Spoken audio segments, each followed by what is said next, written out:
Xie Ming did not wait long to find out who this vile demon who decided to go against his native clan. Immediately asked the guy who was so fiercely trying to protect the Lord with the key to the second area that gave himself away, how he could even do this, but he only frowned and apologized, as if he had just made some minor mistake, and he was already putting a blade to Lu Bingyi's throat. The girl looked at the knife like a spellbound girl. She was on the verge of death. Everything inside was clenched so tightly that it became nauseating. There was no thought of what would happen next, only noise. And Sai Qin, keeping his eyes on his new enemies, ordered Princess Yongo to follow him, and it was better not to do anything that could only shorten her minutes of life. His threat was too strong for anyone to try to openly oppose him now. He knew it and skillfully used it. A magic circle appeared under their feet and began to release power, and with it air currents that lifted the hem of Lu Bingyi's dress. But she didn't care about the proper appearance of her clothes right now. She was still in such shock, as if in a trance, staring at one point. But Wu Jin couldn't let his lord, much less a girl who was very pleasant to him, be taken away to a strange place where nothing good awaited her, and who knows if she could survive under such circumstances. He immediately rushed to her. He wanted to do something before she disappeared in an unknown direction, but it seemed to be too late. The girl and Xie Qin began to dissolve in the magic, which illuminated everything around with a violet light. Wu Jin was already a couple of centimeters away from the head. He saw her frightened eyes, like a deer that was already in the hands of the hunter, and he was not judged well. Inside her soul she would also wish that the red-haired guy had managed to help her, but she couldn't say anything. The lump in her throat was a huge size. But the guy managed to grasp only the remnants of the magic that escaped his fingers with smoke. A momentary shiver ran through his body. He realized that now it was his mistake too, and didn't understand what to do.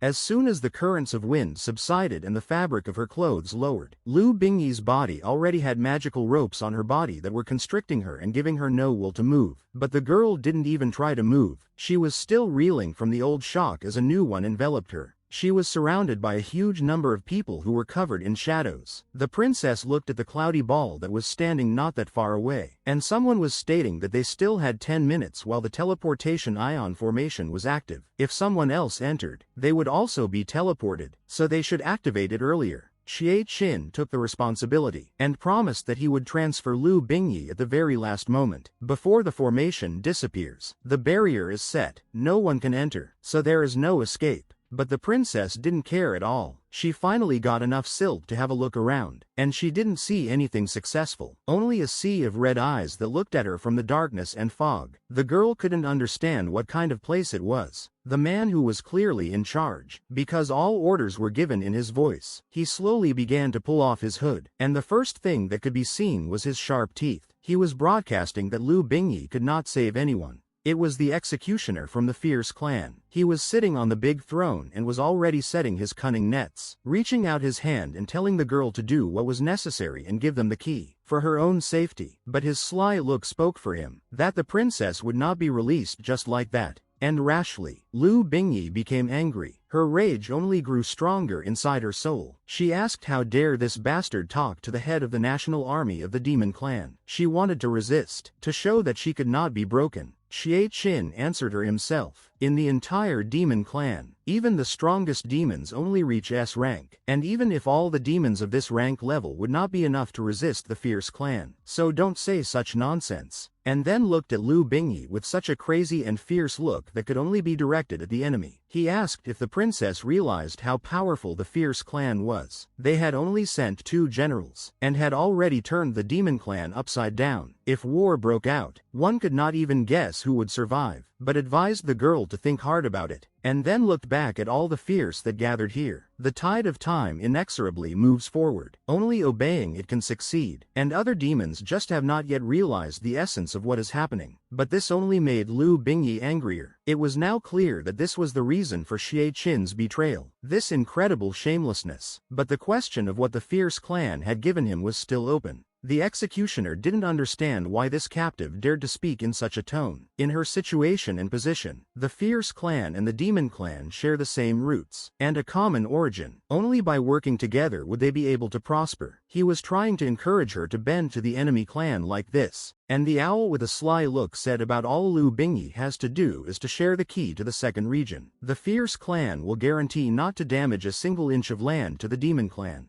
and Xie Qin only gave in and encouraged the Yongo head to do this deed, assuming that she must understand what's involved. Namely, if war breaks out, innocent people will die, and such a thing for a princess who cares about peace and well-being was the most effective argument. A shadow fell on Lu Bingyi's face and she asked if what they said was true. After all, if they were going to start a war, why did they only send 2 generals to conduct secret operations? And then applied what she should have done a long time ago. She tried to put up her own terms, justifying that such a coveted key could only be handed over by the goodwill of the holder, and she had no such desire. Lu Bingyi had the courage to stand up for what was dear to her country and clan, so she firmly cut off that she would rather die than give up the key, and with it the access to the second region to the fierce. The executioner found this to be a very interesting turn of events. Now it was finally clear that they had captured the wrong one to bend so quickly to the enemy clan, and the threats on her life would not work at all. The fearsome tumors were still in the arena, and the color of everything around them hadn't changed. Everything spoke of the recent visit of the fierce ones who had managed to make a mess here. Wu Jin lowered his head from the grief that he could not prevent, and around him were all those who had caught the arrival of the enemies and who were threatened by them. But inside their souls all thanked Gon Leo, because if he had not appeared in time, who knows, maybe they would all be lying breathless bodies now. Second General Yongo grabbed his head, mussing his hair. He felt that it was all his own fault. He should not have gone so far away from his mistress. But he tried to justify himself by saying that no one would have guessed that this guy would be a traitor. He did not know how to feel. Another lord ordered that all the squads in full force start an all-out search of the area to find Xie Qing and the lord, and promised that even if they had to dig through the entire Yan country, they should be able to find them. And then he turned to his eldest son, saying that let the subjects of Yu country go on a search. They must find the lordess. They were personally not so much concerned about the girl as what she had become the guardian of. Xie Ming grabbed his head, planning what to do. First he decided to still search all the places within a 10-kilometer radius. It was far from an easy task, but it was necessary for the overall safety. Suddenly Li Qi entered his problems. He promised that he would definitely help the man. He was very kind. He was just so concerned more about the fate of the man who was captured by the fierce. He brought his fingers to his lips and immediately summoned clouds, an ability that should make their search easier. At once, from the very center where everyone was, circles began to spread out, as if they were on a podium. They did not care about the walls of the arena or anything else. They all felt a sharp vibration that gradually moved away from them.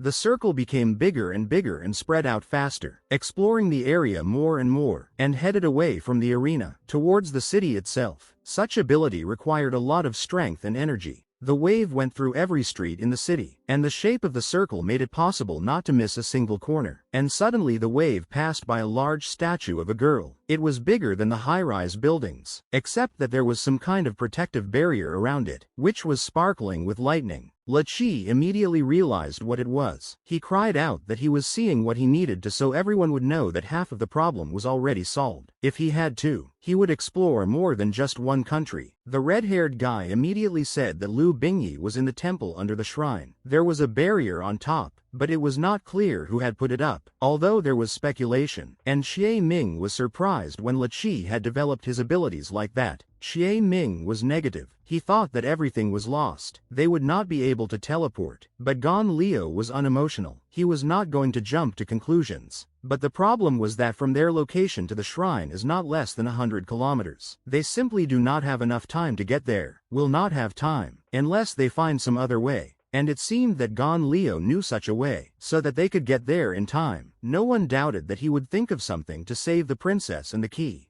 Behind his back, lightning began to rage, which turned into an explosion that lit up everything around him and could have knocked down everyone who stood nearby. But not Gon Leo himself. But suddenly from beneath the storm of lightning, something else large and something that was straightening up to its full height appeared. Xie Ming was surprised at such a strong pressure. Even he could not have predicted the appearance of this creature. Li Qi sincerely didn't understand what it was. At first they were startled at the sight of another dragon. Was it really a fierce race again? Gon Leo turned around to him, and asked the others not to worry about it. He knew who it was and summoned the dragon on purpose. The blonde stroked the dragon's face and introduced Jitu to his partners, assuring them that he was his own and this creature was very fast, so he would be the one to help them all. His voice was serious because this was no joke. Immediately Gon Leo asked everyone to go with him to find the fierce ones, and this would require the skills of absolutely everyone present. Only he didn't take into account the moment that he was saying this when Li Qi and Xie Ming were still reeling from such an unexpected and great new ally in their team. The red-haired guy was already on the dragon, and he was afraid to fall even while he was sitting still, so he tried to hold on by holding the creature by the horn. But Xi Ming was just about to climb onto the neck of such a powerful creature. Others admired how beautiful the dragon was. Some of them wished they could be in the shoes of those two, and they trusted Gon Leo completely, because the champion knew what he was doing for sure. But Simon worried that even so they might not get there in time. But the blonde ignored that and just recommended his partners to hold on tight. And he said it not in vain, because after a moment, they were almost swept off the back of the magical creature, their faces twisted from the flow of air. Only Gon Leo knew what to expect, so it did not affect him at all. So they took off and at breakneck speed, as if it was a real rocket. The other demons stood on the ground and only saw them off with a look, hoping that everything would work out in the best way possible. Soon they were covered with dust and smoke from such a lightning-fast flight. The jaws of the demons that stood below dropped open. They wondered what else this guy had hidden and how much more he hadn't shown. I wondered how many more secrets and trump cards he had up his sleeve.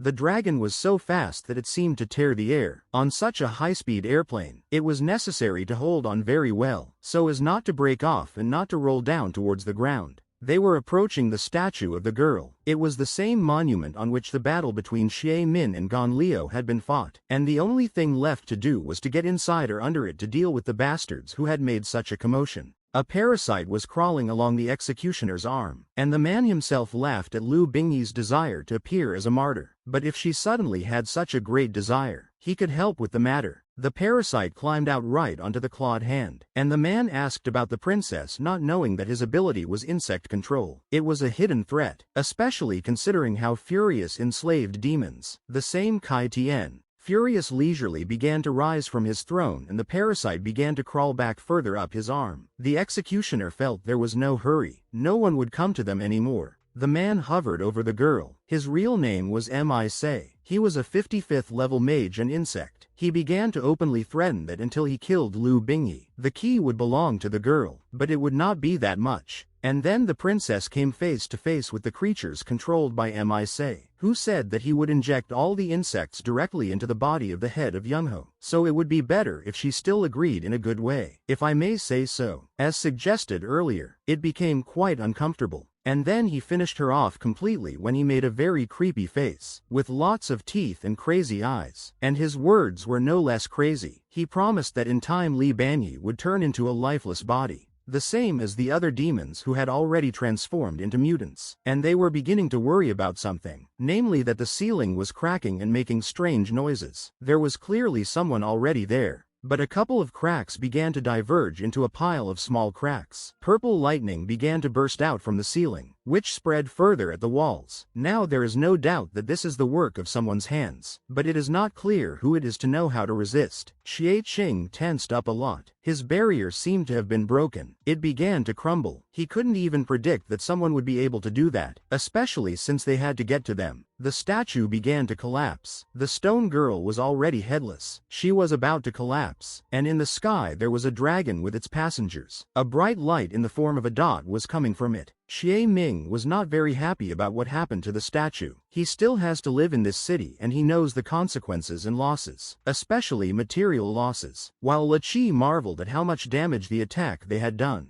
Gon Leo said that it was time to go downstairs. Before everyone realized what was going on and who had come to rescue the hostage, it was time to prepare mentally for what was about to be a fight, and perhaps a very brutal one. Jita heard his master's commands, so he made a sharp inclination and began to descend downward, just as sharply and quickly, just as tearing the air, raising dust and scattering clouds to the sides. It was like a rocket that could not see any obstacles. There was no such amount of dust. The dragon was dissolved in it. He could not be seen, so his appearance was unexpected. The ceiling in the secret room completely broke and the debris of the slabs fell directly on them with all that pile of dust. But the demons, who were affected by parasites, were still as mesmerized watching everything, as if nothing was happening, as if they were under strong tranquilizers. And so when the balls of dust dispersed, it was already clear that this was the work of the huge dragon and its rider. Gon Leo stood very confidently and first looked into all the corners of this room to first see where Lu Bingyi was and who would be better eliminated first. Xie Ming was not very happy that they were down so quickly. For him, a connoisseur of comfort, it was a lot of stress, while Le Qi was just thrilled. He thought it was just incredibly cool. He would like to do it again.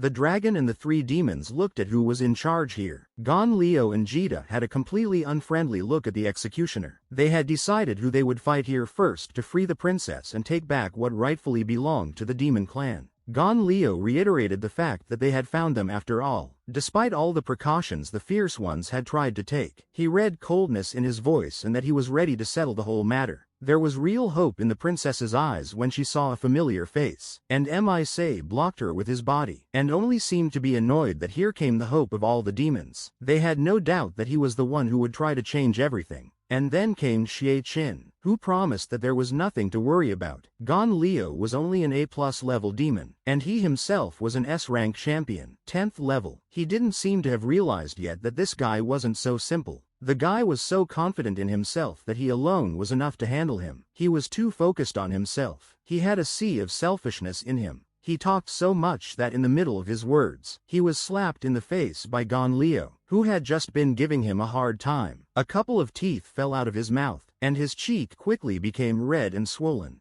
Gon Leo did not relax his arm as his opponent flew away from where he was standing, as if he was a small stone that was thrown with all his might. All thoughts that he was much better were gone with his body. Now the blond man took the entire center of attention on himself, and asking who was even allowing Sai Qin to open his mouth and say something, while the traitor was lying under the rocks. His nose was bleeding and he couldn't feel his cheek and swollen eyelid at all. It was only the first attack he deserved because of his betrayal. And then, at first not looking at all the crowd that was standing around, he turned to the whole furious clan. Now his seriousness and anger was at its peak, realizing what kind of scum were present here. Xie was watching this with his teeth clenched, but he was still confident that they would win and they would be able to bring all the races under their control. And the problem with Xie Qin was that he was the one who talked too much and did too little. He was just worthless. And then Gon Leo cast a threatening look at them. He promised that he would do this to anyone who protested against all the races and tried to enslave everyone. It was too much of an honor to think that they were a superior race, much less attack others. Lu Bingyi immediately found herself amongst her heroes. They stood opposite the executioner, who only snickered in their face, sneering. He recognized Gon Leo. They had already heard that he had won the tournament, and now it was noticeable that his level was not at all what he had been assigned. But for the fierce ones, Gon Leo, who was now protecting the princess behind his back, was like a red rag to a bull. He was the one who had won the first place among the demons, thus ruining the original plans of the fierce clan that had been under construction for a long time.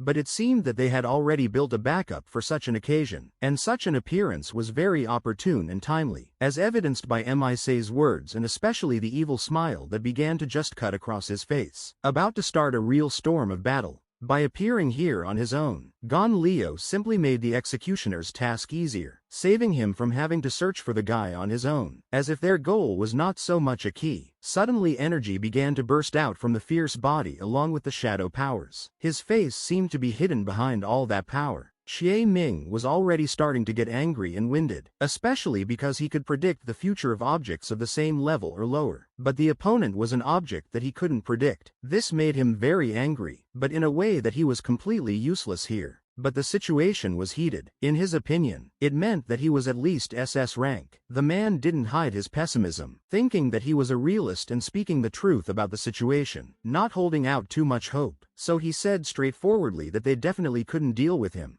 But Le Qi was of a different opinion. He always tried to look for the positive and at least some justification for hope, even in the darkest moment, so he said that he thought that the three of them could help the Lord. It is worth just trying unless to put bad thoughts in his head. And then Gon Leo turned to Jita. The demon ordered the dragon to protect all three of them. He would already deal with the fierce race, which of course was very surprising, almost knocking the ground out from under the feet of the other demons. Xie Ming did not remain silent. He asked if Gon Leo was crazy to go out alone against such an opponent, considering that he was only a plus rank. He would have liked to prove something to his partner, saying that no matter how it was, no one could subdue such opponents. But he should have said that this demon would not listen to anyone if he had already made up his mind. His motivation was unknown to them to take such a risk, but the blonde understood, so he took off lightning, heading towards the enemies. His fist was almost near Mi's face, but his reaction was very tense, looking at that smile, which did not bode well. It was clear from the beginning that it would not go away so easily. And at first it looked like that. Gon Leo hit the fierce one that he flew away. It seemed that the blonde had already defeated the opponent, being 2 ranks lower. The punch was really good, and no less powerful than the one he gave to Xie Qing, even stronger. Lu Bingyi, Xie Ming and Le Qi were shocked by what they saw. They didn't think it would be so easy. Or was it Gon Leo's strength? Maybe he was the one who was so powerful that he was able to stun such a high-ranked enemy so quickly. Gon Leo's hand was covered in black drops like oil. As we had already found out, that was what the shadow power looked like. He didn't expect to see it on his hand either. He was dumbfounded for a second, wondering what to do next, because he had already realized what was happening. Behind his back appeared a huge mutant. It was an insect with part of the usual body for a man, which only confirmed the guess that he hid only his formation. It was not a real him, so do not rely so much on his brute physical strength. The demon was not surprised, and certainly not knocked out. He was not going to remove his mask of cold blood. The huge insect climbed from the wall to the floor. The hero turned to him, and the man began to broadcast that he was a SS rank mage, and there was no way Gon Leo would catch his real body. However, this brat's punches were very painful, thus making him very, very angry, and he felt that this was not the right approach to take in this fight at all. Now Furious saw this guy as a competitor, but was still confident that he still couldn't be defeated. Immediately Mi's eyes lit up with red light. It meant, and he didn't hide it, that he was very, very angry, and now he wouldn't spare any effort to destroy the one who dared to humiliate him and his race like that. Immediately, all the fierce and turned demons looked at Gon Leo as their prey, their eyes also glowing red, a sea of them, and it looked impossibly creepy, especially those who looked and smiled so slyly that you could see their sharpest teeth, which seemed to be more in the jaw than it should be. Xie warned that the consequences would be very, very disastrous. His subordinates, like dogs on the command, rushed at Gon Leo, opening their huge mouths with sharp teeth. It was very difficult, almost impossible to get out of such a situation, even if you are stronger than one or more of them. There were so many of them that there was no way to deal with it. Gon Leo didn't seem to care about any of this. He was absorbed in himself, even though it was not the right time. But he was thinking about the fact that in the human world, about 1 in 10,000 people could obtain the power of an awakened one, and most people's talent was limited to the A, B and C ranks. The monsters were already almost near, but he kept on digging into his knowledge. Among those with awakening powers, only 1 out of 10,000 has a special physical type. That is, the chosen ones with the potential to advance to S rank. Advancement is a one-time action, regardless of rank. After advancement, one immediately reaches S rank. And while he was further thinking about how many things are unfair, and this can't be achieved by mere effort, and this is the reason why S rank is so rare, an ice demon appeared in front of him, and began to deal with the enemies, beating them with his huge and heavy hands, not letting his master offend. And in all this nonsense, where creatures of his power were interceding for him, fighting such creepy monsters, he finally came to the conclusion that when he came to the world of demons, he found that they were also like humans, even more than expected. He finally began to come to his senses. Xiao Feng had felt this body from the beginning. The guy looked up, looking at what was going on around him, and finally decided that after coming to this conclusion and putting everything in order, it was time to start defending himself and himself, instead of only using a passive skill. but to get out of the stream of thoughts to get out was not easy. The body of that demon, which was inhabited by his soul after death and rebirth, has infinite potential and constitution to move to the S rank. His immersion and played a bad joke with him. From the back to him crept up an opponent who did not have half of his head, and instead of it protruded a sign of his mutation. Xie Ming immediately noticed this and rushed to alert Gon Leo to be careful. He wished he had noticed the danger much sooner, but it was too late. He could see what was starting to happen, but it seemed that Gon Leo knew what was happening now and that he was in danger. The huge paws were already around him. It was very hard not to notice them, but he had already made his decision long ago. It had been a long time since he had felt such sensations and promised himself, first of all, that he would no longer be like a mole. Fate would not rule over him. For say it was only in joy that his enemy was doing nothing to defend himself. He only shouted that all the demons present here were his first-rank larvae and any of them could easily kill them. Of course he expected everyone to die. He insistently ordered his subordinates and converts to launch a strong attack, to blow Gon Leo to pieces. And the guy had already accepted his fate and did not resist. Rather, not even that he did not. He deliberately restrained himself not to fight back. He had already been completely swallowed up by the enemies. The guy had time only to throw a glance, as if for the last, to his friends and those who fought shoulder to shoulder with him, or rather to those who were forced to stand aside. He remembered how he was looking for death wherever he could. He was climbing on enemies bigger than himself several tens of times, and their strength was just as big. So once and for all he decided one thing, as he cut off, that he would not try to die anymore. He remembered how he had fought for himself and his beloved sister Liqi, how he had done everything he could just to stay alive. He wasn't afraid of death, but he wasn't going to give in to it, let it take over his soul, much less his own. This same Liqi was now ready to go fight for his newfound friend. He was very worried about Gon Leo, even calling him brother, while Xie Ming continued to defend the Yongo ruler, angrily shouting that he had warned them that they shouldn't have come here. Lu Bingyi also began to worry about Gon Leo as he pondered on the fact that Nana had spent everything to give them a chance to be reborn, even if he would suffer from the pain of being bitten by countless insects for the rest of his life. Even if the guy fell to the bottom, nothing else would stand in his way. Meanwhile, something began to happen. All that pile of demons infected with parasites began to gather into one huge pile. Like plasticine, they began to glue together, forming some new boogeyman.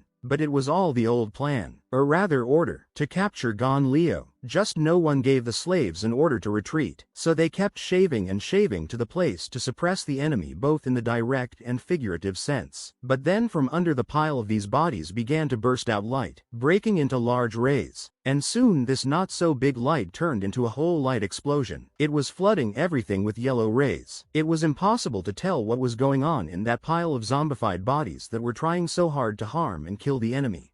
Say didn't realize what was happening. His eyes went wide. It was something he didn't expect to see, and at the moment didn't understand if it was a good or bad sign for them. But as soon as the silhouette of the one they were trying so hard to kill appeared in the thick smoke that mingled with the dust, something inside him clenched. But it wasn't clear what condition he was in. But the fact that he was still on his feet didn't bode well. That one was completely healthy and unharmed, which meant that it was a real problem for them, especially since he had been promoted to S rank, which increased all of his characteristics. He was like a phoenix rising from the ashes. His eyes shone with rage and confidence, and in his head there was now only one clear and short thought: he will definitely win and there can be no other option. He now had a new skill, True He, which meant that any attack will do real damage. But there was another skill that he was able to obtain. It was copying, and now he was facing his enemy. They were one-on-one, separated only by distance. The situation was heating up. It seems that finally the final straight, Gon Leo was all ablaze. And then he said that in fact, an A+ rank was enough to deal with Xie, but he wanted something else right now. It was clear in his eyes and in his hot intentions, and moving so fast that he seemed to be teleporting. But he could tell that he wasn't just by the bright yellow trail he left behind. Gon Leo grabbed his enemy by the throat. He clenched his teeth. He didn't expect it to be like this. Say was trapped. He didn't understand what was wrong, why he couldn't stand up to this brat who he hadn't put up for anything all this time. But he didn't realize that the real damage was activated, but it had a disadvantage. It was ineffective against a 10,000 unit element. Since that was the case, Gon Leo decided to act differently. He swung the body of the enemy and pointed his arm straight at the floor as if he weighed nothing at all. The huge body that turned into that mutant with half the body of an insect was almost sealed into the ground, causing a pile of dust to rise, and the stone was shattered due to such a powerful blow. Lu Bingyi and Liqi were incredibly happy. They were cheering for Gon Leo, shouting what a great guy he was, admiring the fact that the guy was so strong, taking down the opponent with a single blow. It was unbelievable. At this moment they became his biggest fans. Xie Ming stood in a shock that he had never been in before. He couldn't believe that this demon had so easily advanced to S rank, and now not only weapons but also his fists could do real damage, which was just necessary in a situation with the fierce ones who possessed the power of shadow. Now Mic lay in the shattered concrete and looked at his enemy. No one understood now who the guy was. What kind of monster was he since he could do this? Purple lightning sparked around him. He agonized. He couldn't understand why he couldn't change his form. And the whole problem was that activating real damage didn't get rid of the fact that this skill was ineffective against a 10,000 unit element. Now his heart was filled with fear that he could not stop. He kept worrying about what he was. He was definitely not just a demon. And if he was, how could he have such strength that he could not be defeated? Gon Leo stood over him, and now his face finally had the worry and rage he had been fighting in all this time. But his words became more decorated with sadism than ever. Now was the time to torture and extract confessions. That was how he informed his opponent. Xie Qin was still where Gon Leo had thrown him. He was almost no longer a survivor. It was a miracle he was still alive, and behind his back, a trace of his blood could be seen on the stone. It would be a disgusting death, but it was what one who betrayed his race deserved, and he would have to endure the shame of his people. Sei Min reprimanded him, saying that his life would be given to the head of the military tribunal, so it would be better for him to explain himself. At least try to do so. The man was angry and tried to force some words out of the defeated man. But the man, all wounded and bloody, only kept saying to himself that the winner gets everything, and the defeated loses absolutely everything. He had already regretted 100 times his choice to side with the enemy, but he came to his senses too late, so he would have to answer for his actions. Po Mic was chained up so that the bastard could not rebel anymore. Liqi wiped the sweat from his forehead and informed that the insects had been successfully cleaned up, so there was no need to worry about them. There were a lot of corpses under his feet. The whole sea had turned into a dead sea. Gon Leo and Lu Bingyi were interrogating the enemy, trying to find out who was the initiator of this plan. They need someone who is above them all, who is in charge and whose problems will be in the future. But Mic was not going to say anything. He warned these two that they could not get anything out of him, justifying it by saying that the fierce clan is different from the demonic clan. It is much smarter. It is not afraid to die for its race. He knew what goal they were adhering to and why he should keep quiet. The battle was lost to them, but not the whole war. But Gon Leo looked at him with arrogance, the way Mic himself had looked at him until recently. He asked, then why? Knowing that their plan had failed, no one had come to rescue these people. It meant that their prisoner was just a pawn. So the guy was trying to get what he wanted by manipulation, but he failed to do so. Mic didn't see it as a big deal. He only asked, what of it? He was born a pawn, and was happy to be a pawn. He had no ambition to achieve a bigger position. Such was the device among their kind. Lu Bingyi looked at him. She didn't understand why he was thinking like that, why they couldn't get what they wanted to get, and in a way she felt sorry for all those who belonged to this clan. Their fate was predetermined, but this was not the best time for regrets, because these creatures were a real threat to all the other races, and Gon Leo was well aware that the fierce clan has had a military administration since birth, and this says a lot about this race, and explains their motivation for cruelty and to enslave all other clans and take the first place, to take all power into their own hands. From childhood they are thrown into battlefields where they kill each other, to instill the idea of violence when the mind is not fully strengthened and that it is in their blood. And in the end the survivors become the elite, which went through a great purge, hence the audacity, selfishness, anger and sense of power. This race has done absolutely everything to raise those who will bring, by their standards, order on the battlefield, so they are all born warriors and suicide bombers, and so it will be passed on. Bloodlust is always with them, almost from diapers, and the power they have is no less interesting, so to speak. All the people are unconditionally loyal to the only king, and there was no other choice. A complete dictatorship. The word of the monarch is the law. Like it or not, it all must be executed and all must obey. He is the supreme leader of the fierce clan, is the fierce emperor. So far his identity was a secret, but he looked young, with drawings all over his body. So he let off a mystery, and because of that he looked even more powerful. The Emperor's strength is extremely great and he is very confident, so his attacks are never hidden or evasive. But now, Gon Leo thought so. Everything would change. They had already managed to deal with such a difficult situation and quite quickly, so only more victories awaited them from here on. The guy kept thinking about the fact that this way of attacking reminded him of the guy who ended up becoming king after 6 years. The blonde man began to sink back into his memories and thought about why exactly this came to mind. What was similar? In his early years he was hiding among humans, even secretly controlling the higher echelons of humanity. All his actions were very secretive and planned, so no one knows of his existence. He is the bastard child of a fierce emperor and human. That's why such caution was used by him. Suddenly a name came out of his mouth. He remembered it almost immediately, thought he could say it out loud, see if he could hit the bull's eye. It was the name of the guy he'd just been thinking about, Say Dao.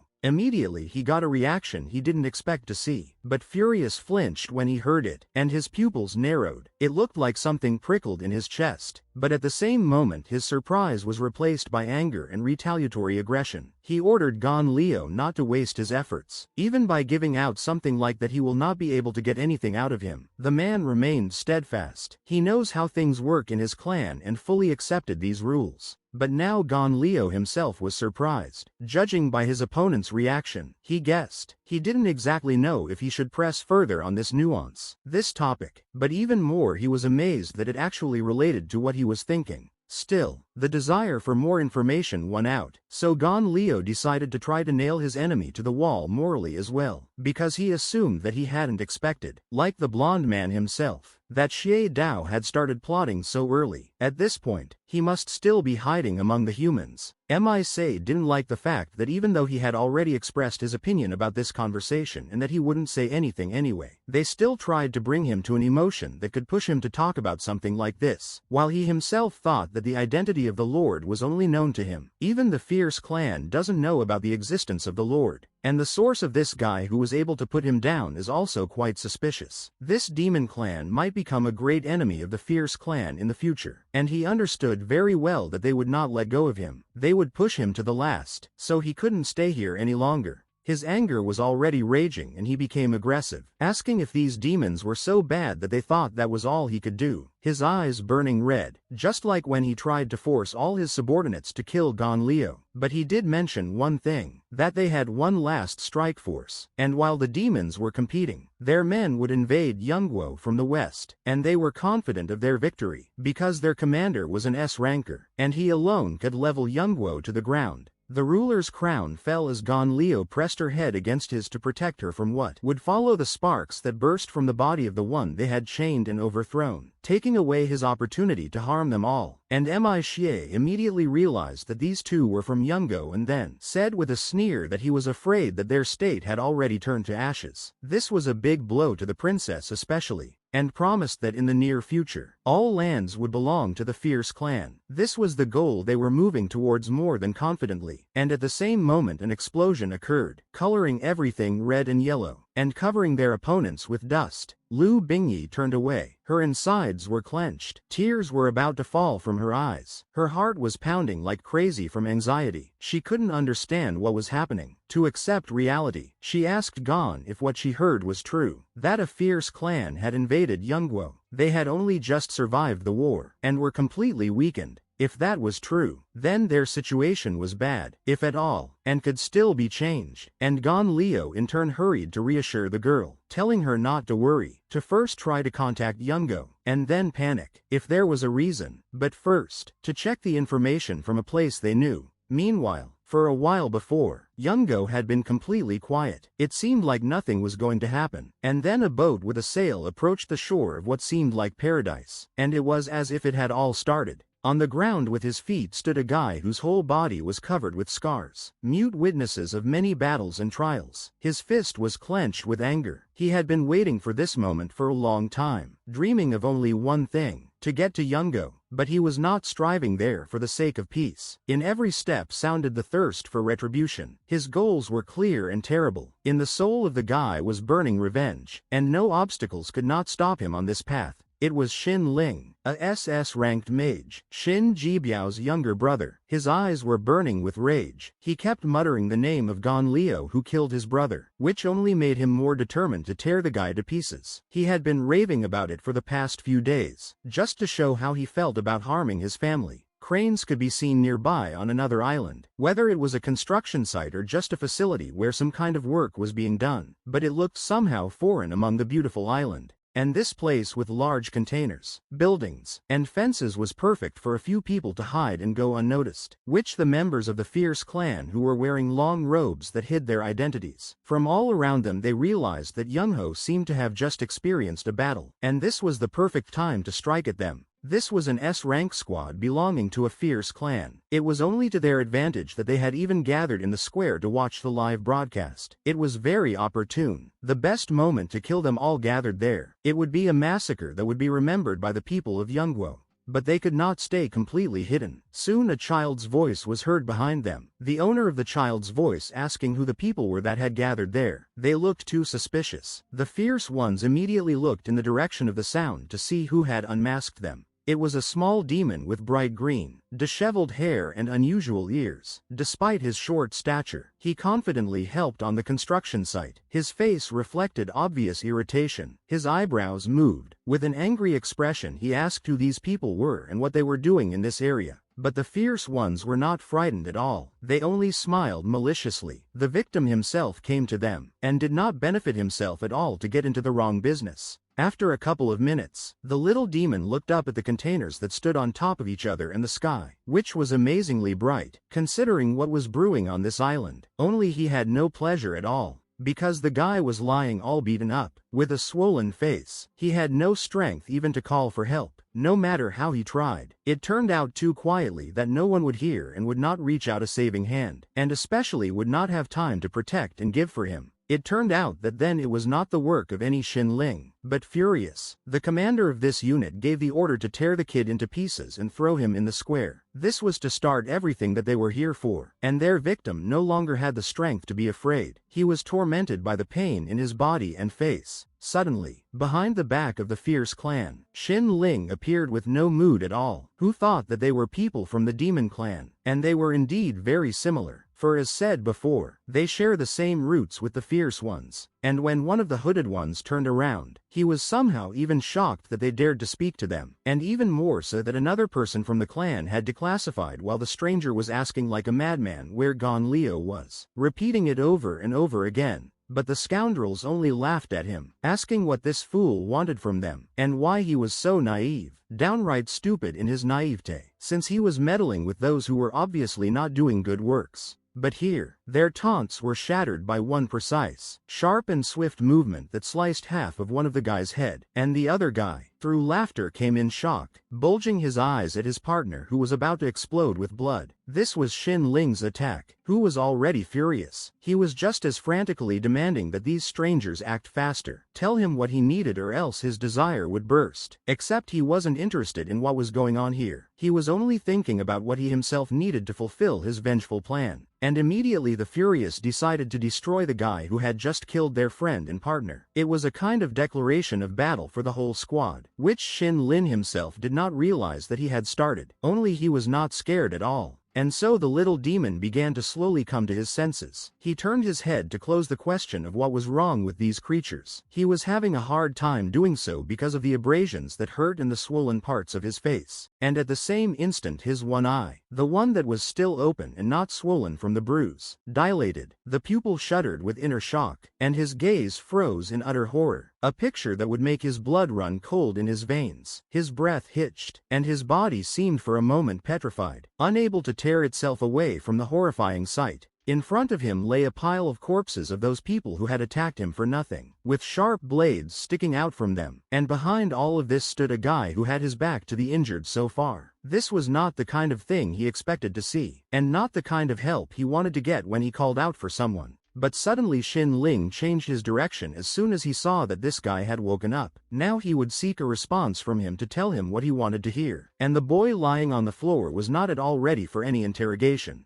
Shin Ling was like a madman further trying to find out where Gon Leo was. His pupils were black and there was ferocity on his face, and it seemed he had better give an answer to his question, judging from the mountain of corpses that lay nearby. But instead of the desired answer, he heard from the boy, who would soon cry and be moved to tears, gratitude for the fact that this stranger had saved him, though by a cruel method that was not supposed to be used. Shin Ling stood motionless, as if he was about to mock this innocent child as well, simply because he had not gotten the information he wanted. The clouds seemed to thicken over him, and his face faded into shadow. But at once the boy flushed and became embarrassed. He very seldom heard gratitude, and it was very pleasant. It struck him in the heart, as if the warm sun began to warm him again. The same warmth was in his soul, and such kindness caused kindness in return. Shin Ling walked over to the boy and began to help him up. He now realized that he had done a good deed completely by accident, pursuing his personal goals. It was in this way that the fierce troop that invaded from Yongo was destroyed. Therefore, when Lu Bingyi learned the information from her homeland, she had a surprise. In a good way, she would not see anything terrible. Everyone would be safe and sound. She was welcomed with joy and honor. The lady had finally returned, in perfect condition, so the sudden attack of the fierce clan could be considered a failure. But how long would this calm last? Or did it bode badly and there would be a real powerful storm next? Of course, although not a big, but still a victory decided to celebrate with a feast of drinks. All those who survived this tense moment clinked glasses and drank wine to the bottom, so that all victories were as easy as this one. Rather ironically, at the front of the tournament banquet a few days ago, which was divided into different levels based on size, 18 countries of the alliance participated. The supreme demon from the country of Yongo, previously considered an inferior state, and couldn't even sit down, now sitting at the head of the banquet, from which the princess was even a little embarrassed, although her country really showed the highest class in its power, which everyone had already forgotten about, and this nation was written off.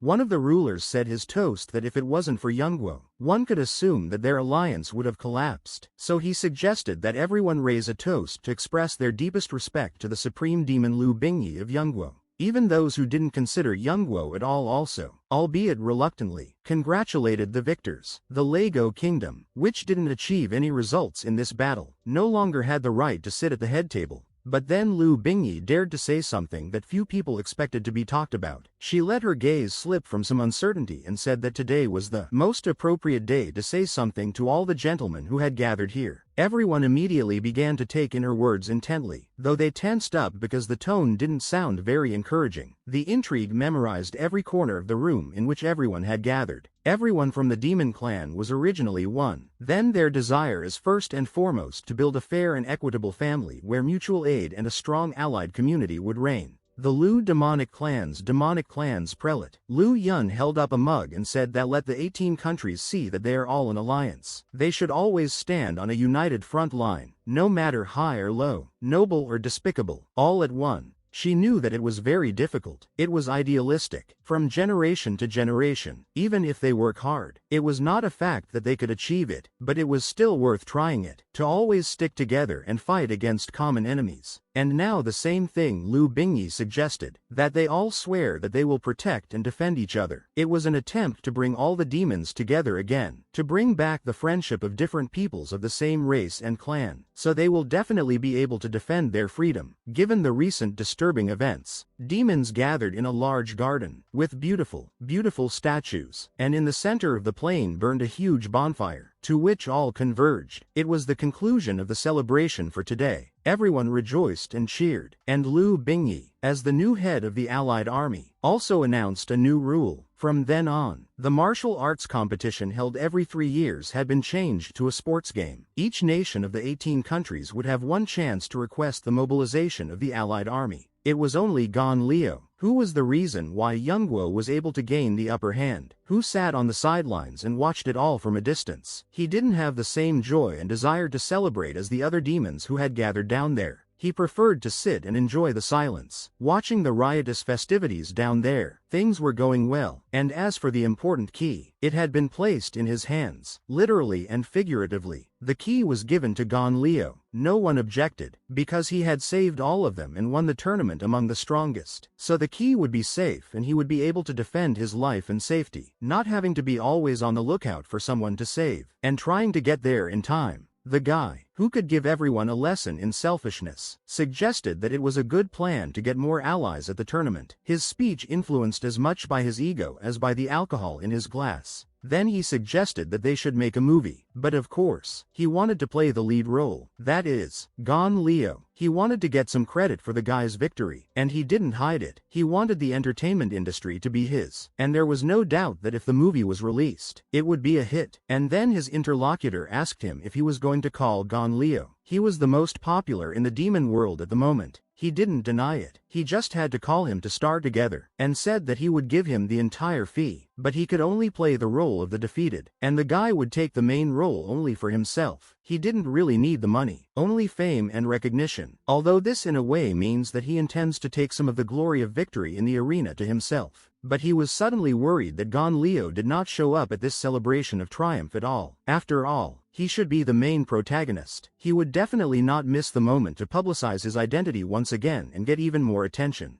In the big building, the hotel, many windows were burning light. At this late hour, many people were already getting ready for bed, but not all. Thus to one girl the guy was telling her that she was not fully recovered yet. But she didn't listen. She just got up, got ready in a hurry and hurried to leave faster to deprive herself of unnecessary morals. It was Lan, and she excused herself by saying that she had things to do. After everything that had happened on the battlefield, the way she had miraculously managed to stay alive, even though she herself had done everything to lose her sanity and then her consciousness. She wanted to find Gon Leo, and her desire was most likely to seek revenge, or to declare a rematch. She wanted to fight. Her cheeks reddened at the thought of him. She didn't understand what the feeling was. Maybe a desire to learn something from him or prove that she was much better and only she deserved to win. Or maybe she was just looking to meet the guy. The sounds of the elevator were loud and trance-inducing, so much so that they became just noise as they bounced off the walls of the elevator shaft. It seemed to be going for a very, very long time. Every time the girl was fooled when he passed a new floor, thinking that the door was about to open. She soon found herself near the right room.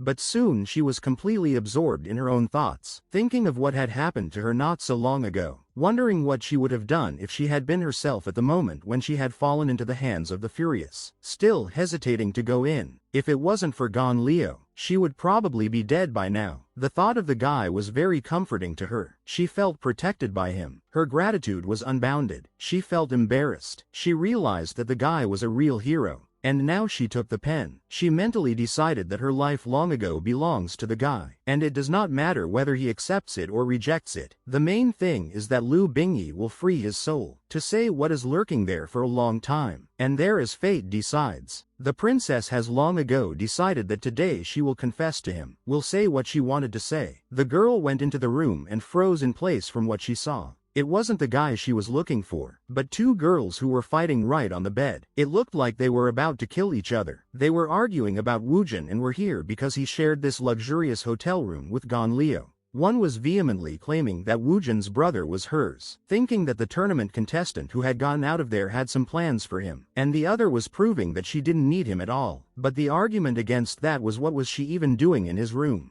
Lu Bingyi did not care about these two girls. She had already learned their characters well during the tournament. But if there was chaos in the room and there was no one else, then where could Gon Leo, whom she came to see, go? Gon Leo was standing on the head of Jita's dragon, and next to him, on the ground, was Wujin, who seemed to have just arrived. He had noticed that the boy was going somewhere and wanted to follow him, not to do anything bad. Gon Leo had already noticed him and said with a slight smile that he didn't think Wujin would be able to find him. The blond man had tried to leave quietly and quickly so that no one would hear him. He didn't know what to say, what words to choose. He was the only one who knew Gon Leo's true identity, and he had figured it out himself. So he decided that it was best to start by explaining how he had found the guy. He just realized that this was the highest place in Yongo, besides the statue of God, suitable for taking off, and Gon Leo had already shown everyone his faithful dragon companion. It was no wonder that he would leave on it.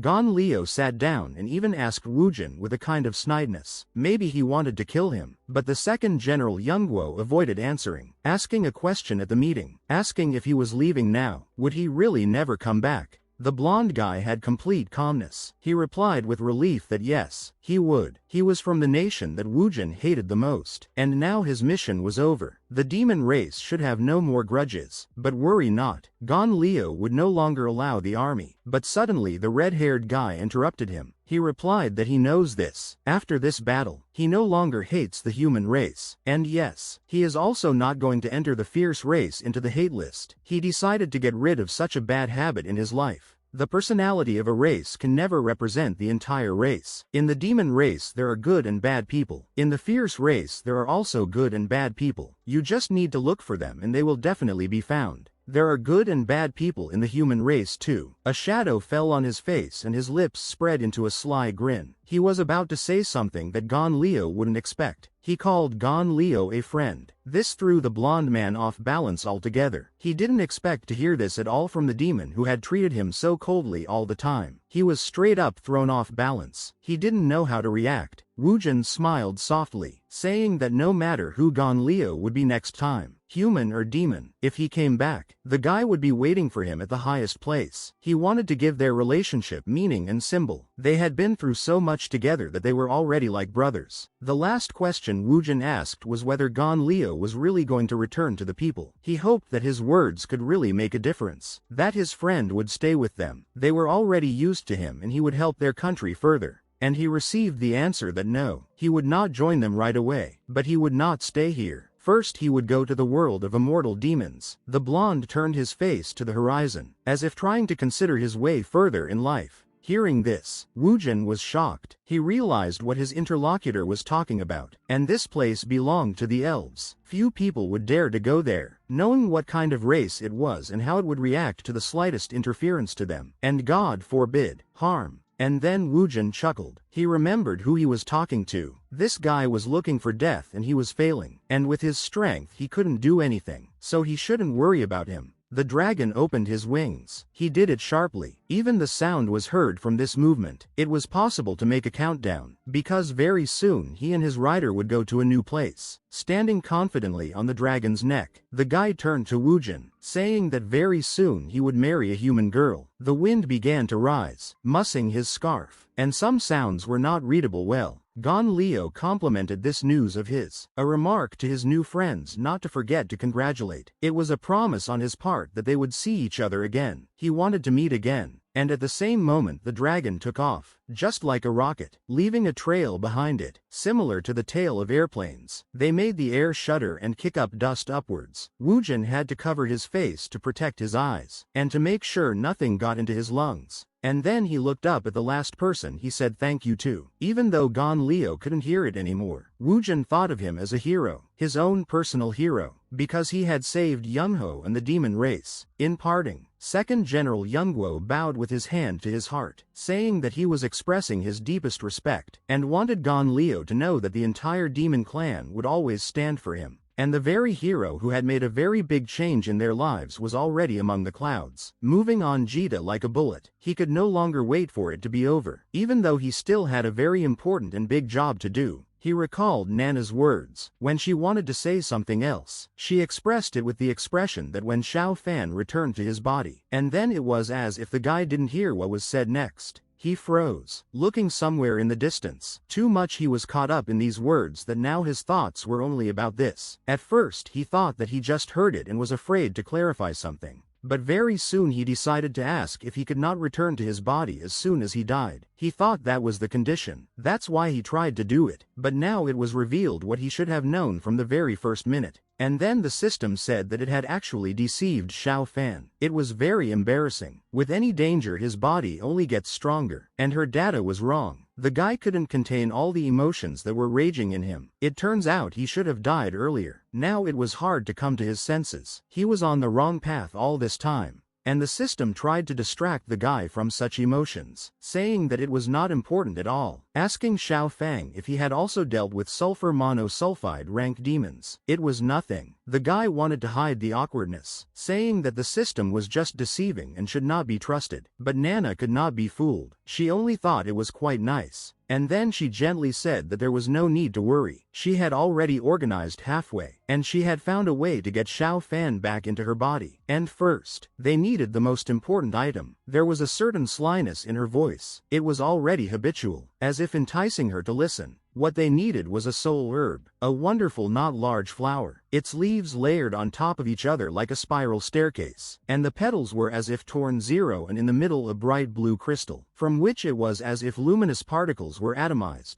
And this grass only grows in the third region, that is, in the immortal demon world, which was separated in the demon continent. Nana told me that the immortal demon world could only be accessed through the elf clan's territories. Around the world of immortal demons there is a barrier, and it is called mortal. The barrier is a vortex that is very sharp and cuts any steel, so you can't just go there. Few spirits can go out, so the state has become closed, and other races can't harm the closed state either on the water or sea. After 6 years only this world won't be overrun by a fierce clan. Nana looked at Sha Fan with warmth and love. She realized that apart from the guy himself and Jita no one else can get there, so the guy himself will have to search for something that will help him get his body back. Sha Fang touched the delicate skin of his beloved's face, and looking directly into her eyes, said that her father belonged to the clan of elves. He felt that the girl also wanted to go back there, although he did not want to touch on such a heartbreaking topic. Nan lowered her eyes, trying not to immerse herself in the events that were being discussed. She simply asked that if Sha Fang passed by his grave, let him lay a bunch of flowers on it. It was her only request, since she could not do it herself. And now the guy with such a difficult mission was going to the place where he could get the key, figuratively speaking, to his real body and return everything to its place, and then solve other problems. Very soon they had arrived, leaving dust behind them. The dragon began to slowly descend, but not slow down. They would like to cross the death barrier as quickly as possible. But Gon Leo didn't care about anything, neither the speed nor the danger that might await them. He stood on straight legs, with only one hand holding onto the horn, and only ordered Jita to move forward and not to stop under any circumstances. And the dragon didn't dare not to heed the order. Yes, he had worries. Suddenly it would be painful. Suddenly they wouldn't be able to cross the defense. But the master believes in their strength, so he should believe in it. They just did pirouettes in the air, and tried to stay on course. While all that was in the air breaking them from side to side, Gon Leo encouraged him, ordered him to move forward, pay no attention to anything. Jita abruptly headed upwards. He was trying to cheat the natural elements. It seemed like there was only nothing left to overcome this. Only thing was, in such conditions, it was not easy to shorten this time at all. At the same moment, a picture appeared in front of his eyes. Sha Feng, who was much younger, together with Nana were sitting on the dragon's back, wearing warm jackets. They were having fun as they headed upwards, their laughter echoing around them. And they were only teasing the dragon. They were taking it on weakness, asking it how high it could even go, and wanted it to show them what it could do. They flew above the clouds. It was incredible. The boy and the girl couldn't imagine such a thing. They couldn't even see what was on the ground anymore. Just fluffy clouds. Gon Leo looked down and pointed down, telling Jita that the vortex belts were under the cloud layer, and that was where their goal was. So the dragon should go there. They began to slow down. The dragon was only gaining speed. The lightning was raging ahead of him. The grass from under the vortex was already visible. The adrenaline began to hit his brain. He wanted to finally experience something that could even be life-threatening. A sly smile appeared on Gon Leo's face. He was addressing the immortal demon world itself. That he was on his way and would get there in one piece. Whether he would get what he wanted quietly and peacefully or not so fabulous was another matter. The large building, which consisted of identical houses stuck together, looked very imposing. Its grayness said that many human destinies had been broken here. It was not surprising. It was the same underground prison in Huoguo. The building was very gray. The more important buildings could be distinguished by the windows. They looked better there. Xie Min was getting closer and closer to some guy whose hands were shackled with chains. He was sitting on his knees and the only light that was breaking into the room was the trapdoor on the ceiling besides the warm lights on the walls. He was shocked by the news he had heard. He now knew the information that the next target of the fierce race's invasion was the elf race. He didn't know yet that that was exactly where Gon Leo had gone to. But that wasn't the only problem. The fierce ones didn't stop at the demon clan and were heading out to harm others, trying to chase any chance of becoming supreme over all races. And the traitor only confirmed the information that Xie Ming had received. He assured that it was the ignorance of the demons that had thwarted his plans. Originally the guy had infiltrated the fierce race. If he had made it to the higher ranks he would have been able to protect both the demons and the elves. Sei Min lost his temper and grabbed the captive by the iron around his neck. He didn't understand what kind of protection he was talking about. It was a surrender. It was a matter of conscience. Did the traitor really want everyone to live under the oppressive rule of the fierce race? And the guy retorted by asking what else they could do. He asked if they had the strength to resist them. This time the demons were only able to survive the calamity because of Gon Leo's sudden appearance. Xie Ming, although angry, but still listened attentively, and asked what about the elf Kalen. But his interlocutor also began to lose his temper. He began to shout that in those years they had loved one woman together. Even united they could not protect her, and now her homeland would suffer a calamity. He asked with aggression, who would stop the race now? This time the fierce race's actions are different from the battle with the demon clan. Now the general of the fierce race will personally lead the troops, and he will not let up. So with a probability of almost 100%, the entire elf race will turn to ashes. Gon Leo had already reached the island, and stood on the cliff, looking at the horizon, which had no end because of the water. The light wind was blowing the leaves off the trees. He marveled at how amazing this world was, fundamentally different from theirs. Even the air was much fresher, so it seemed to him. He thought that if this big beach was the territory of their human clan, it would have been filled with ticket vendors by now. But suddenly Jita intruded into the conversation, telling the guy to stop complaining. It was very dangerous here. He should be much more careful. Suddenly, Gon Leo's body shuddered at all. A crowd of goosebumps ran through his body. The feeling was unpleasant. There was some noise in his ears. Horror enveloped his heart for a second, which beat so hard. The blond man immediately turned around to see if it was even there or who it was. And his faithful dragon said that he could feel a huge energy. It was getting very dangerous here. He should keep his ear as sharp as possible.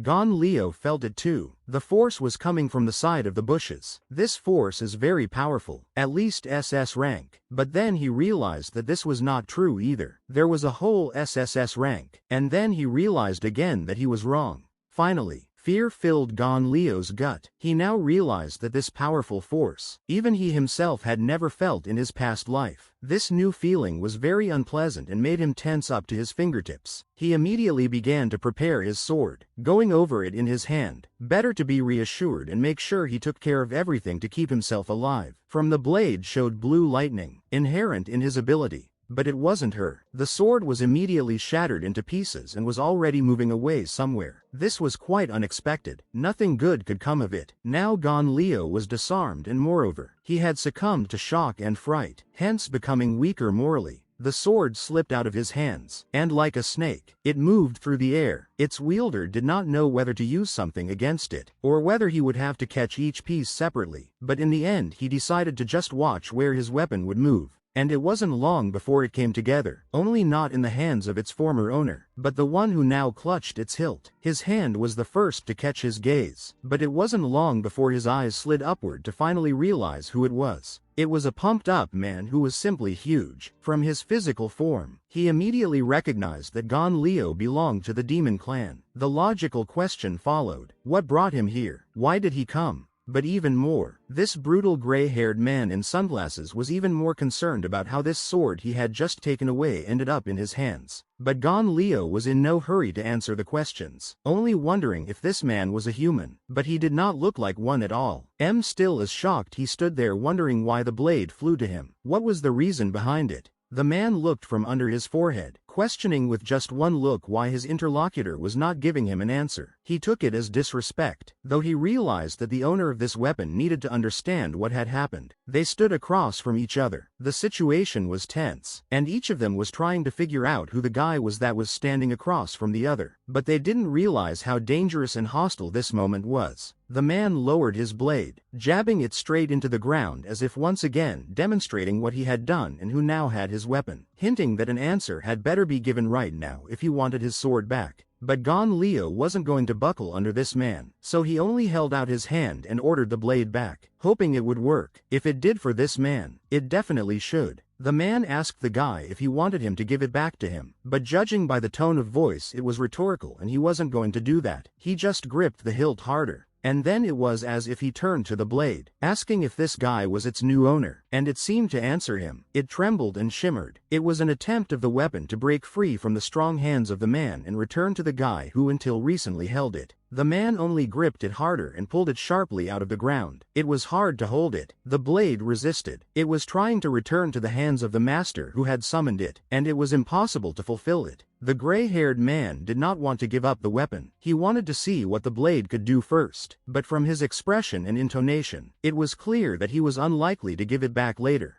Gon Leo looked directly into his eyes. The guy was awkward and uncomfortable. He could not begin to confront him, because the opponent is definitely not rank S. His body did not deceive him, and he took the blade, and so that the demon could not return it. But after a bit of gathering his thoughts he decided that he still needed to give it his best. He put his hand behind his back. Energy began to swirl around his palm, the same energy that he had used against the fierce not long ago. The blonde decided that it would be good to at least try. His hand was already speeding towards the sudden obstacle in Gon Leo's path. He didn't think about what might happen next, that he might be rebuffed. He decided to take a chance and at least try to achieve something. But the man, despite this speed and power Gon Leo managed to dodge. The opponent's limb passed by, as if Gon Leo was moving very slowly, so the stranger had already surpassed him in speed, and very quickly confirmed it, swinging his arms very quickly, and his blows were impressive. Gon Leo quickly began to lose consciousness from such clear and strong blows. Blood was already running out of his nose and mouth.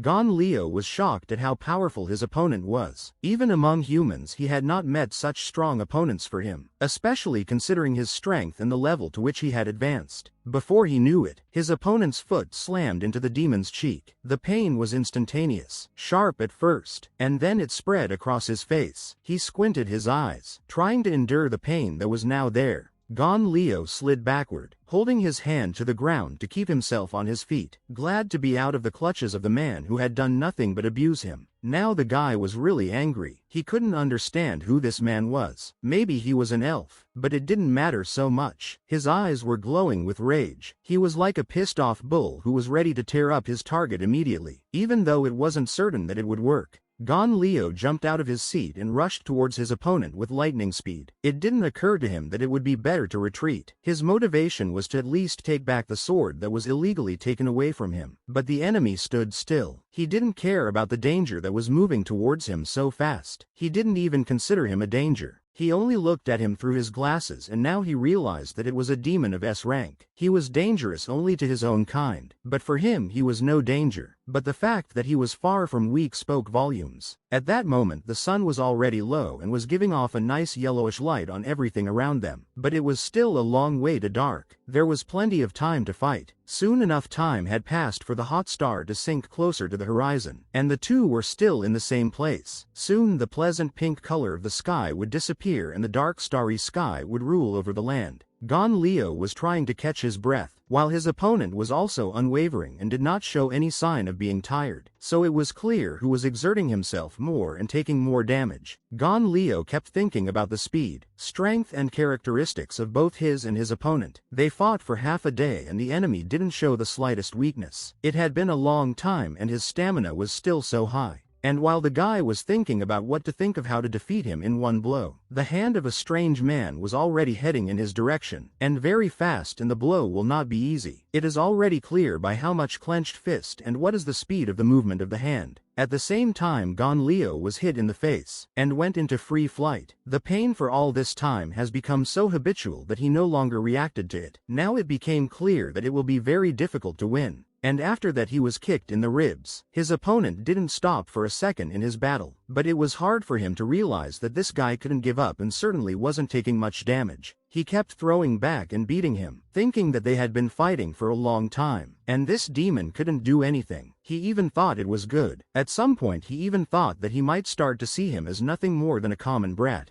They had already taken their battle directly to the water. filigree in the air, trying not to get wet, though it was hard to do so in such an active battle. The man noticed that Gon Leo's health was starting to recover, and commented that his unexpected opponent had a good recovery ability, which only piqued his interest. But his combat power was mediocre compared to his own, so he didn't have to worry about his safety, and he said this with a coldness that only made him feel worse. Gon Leo immediately lit up at such words. He didn't like people who jumped to conclusions so early and didn't give their opponents any credit. His eyes lit up. He wanted to show what he could do and finally get out of the untouchable circle where he was constantly beaten. Suddenly the water beneath them began to churn and with a loud squelch. And suddenly something burst out of there, sending splashes everywhere, a sharp tip touching the clear air and pulling something else with it. It was not just one such object, but several, many sharp heavy tips, to which were attached chains, which instantly wrapped around the strange man, and headed back down under the water. The waves were not small, and Gon Leo himself seemed about to sink down, almost without resistance. The wet chains were wrapped very tightly around the man, preventing him from moving, and the cold iron gave him goosebumps on the bare parts of his skin, something he had not expected. All the time thinking that he was the only one in control of the situation,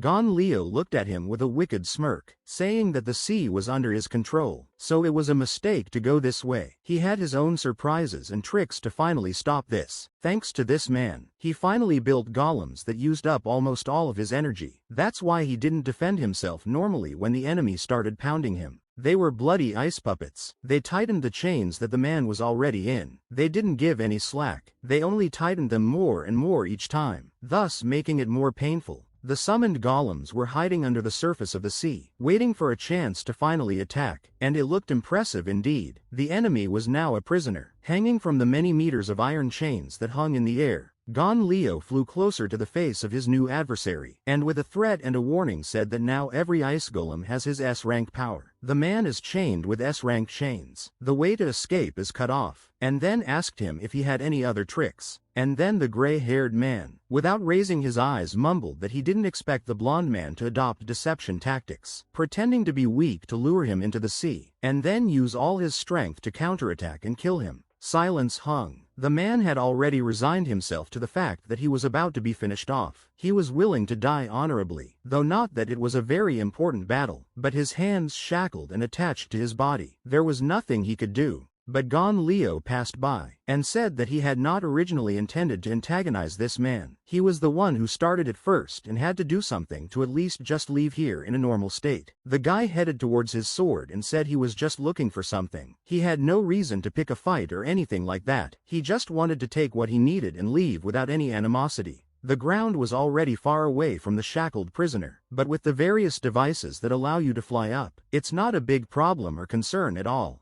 Gon Leo pulled out his sword, which was sticking in the ground and faithfully waiting for someone to take it into his charge, and finally serve the cause, further fighting the enemies with his master. And it was the blonde who was able to triumph and commented that he would take the thing and he and that man would be even despite the fact that he had arranged and forcibly taken the blade away from its current owner. And as soon as he headed into the depths to go further, and did not notice at all how his opponent's feet were already on the ground, and, frankly speaking, it was almost impossible to notice, because it was too quiet and easy. But the man caught up with him, stood at his side and moved his glasses a little, asking what the demon was looking for. Gon Leo saw him with his side vision and was shocked at how he was able to get out. If the fight was not over, he shuddered and asked worriedly, how did he end up here? This was the question he asked, and his heart squeezed, because if he suddenly attacked now, it would be hard to think of something, considering that he had spent too much energy on that ingenious plan. And then the guy quickly shifted his gaze to the direction where there was that very trap for that strong man who made him work so hard and sweat. He couldn't believe that it was possible to get out of those chains so easily. And he saw not the best picture. Both parts of the chains and the individual links were falling into the sea, and the statues themselves fell with them. It turned out to be true. Getting out was not something hard for this strange strong man. But why did he then show from the beginning that it was some kind of problem?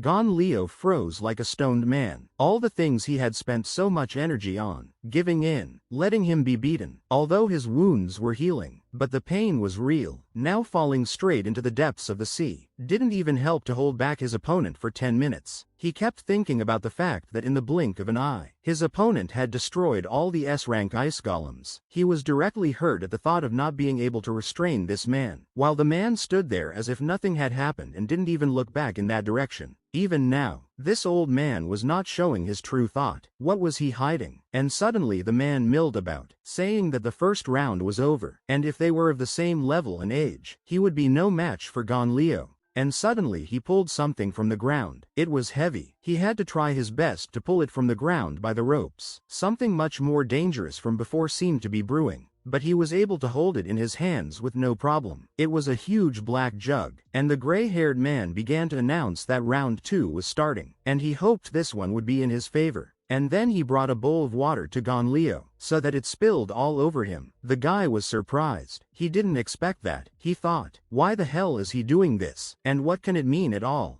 The stranger, whose name was still unknown, welcomed Gon Leo to the second round of the man's battle. In his hands was a bowl. The water in it had already calmed down a bit. It seemed that this was not an evil action. He had no intention of hurting the guy at the moment. The quiet crackling of the fire was the only sound that broke the silence around. Besides the sounds of crickets and sometimes birds, the fire was mesmerizing, and the flames were dancing in a passionate dance with each other. But if you put your hand near it, it would bite and burn. Gon Leo and his new acquaintance were sitting near the warm fire, holding a cape in his hands, and suddenly the man ordered the demon to answer one question, namely, for what purpose he came to the clan of elves. Although he was sure that there was nothing wrong with it, the blonde sat there and did not understand what was going on with this old man. He attacks him for no reason, and then suddenly, as if completely lost, his memory pulls him to drink alcohol. It turns out that the jug was far from water. He even assumed that he was crazy. Nana was looking at the pictures in the album, where she was a little girl, sitting in her mother's arms, and her father was standing next to her, and he looked very much like the man who now wants Gon Leo. The girl kept thinking about Sha Feng. She didn't know how he was, but she sincerely hoped that he had already reached the higher realm. She hoped that everything was already fine and their plan was moving forward. There was indeed a father in the picture, and Nana turned to him, hoping that he was in the elf clan and would want him to bless Sha Feng so that everything would go smoothly for him. And behind the family's back hung the very sword that had caused a stir between these men of Nana's. At the same time, Gon Leo was already on a feeding frenzy, asking the stranger what he really was, and why he was even attacking him, and now saying nothing. No one knew that this meeting was fateful.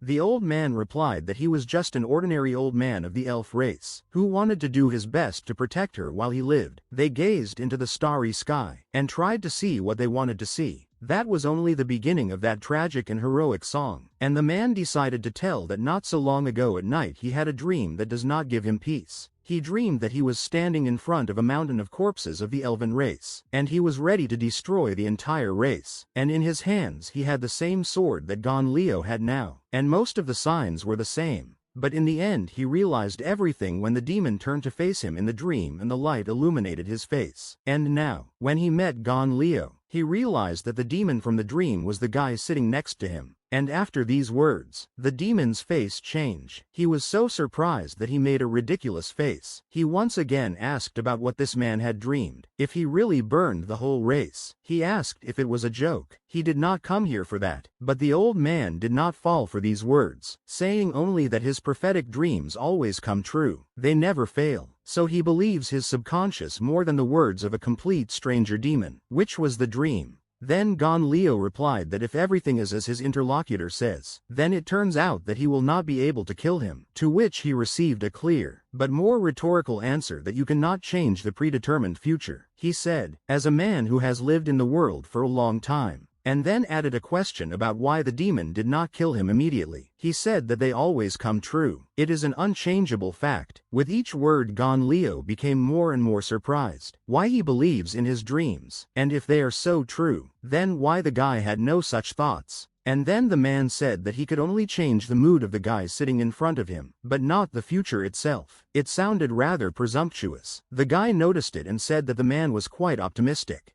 and so he drank a whole plate of alcohol in one gulp. It seemed to be a usual thing for him, so he didn't even squeak, and he didn't have to eat anything. He completely let the heat from the high-degree drink flow through his veins. And then he decided to enlighten the seemingly inexperienced guy next to him about the fact that no matter how strong a man was, he was just a grain of sand in the sea, and no one could escape the shackles of fate. Even this demon was caged. And then he said that it was now Gon Leo's turn to answer the questions as well. He was interested in what he was really doing here, and asked, now that his soul had been opened, could he let down his guard against him? He was honest. While Nana's father poured another round of alcohol, the demon gazed at him and tried to analyze. There was definitely no evil energy in him. He had already figured that out, and besides, he definitely knew a lot of things, and that could be quite useful. Perhaps he could help Gon Leo. They clinked bowls filled to the top with alcohol. The liquid squelched in the containers from the impact. They did not toast, and only the higher powers knew how long the drinking would last.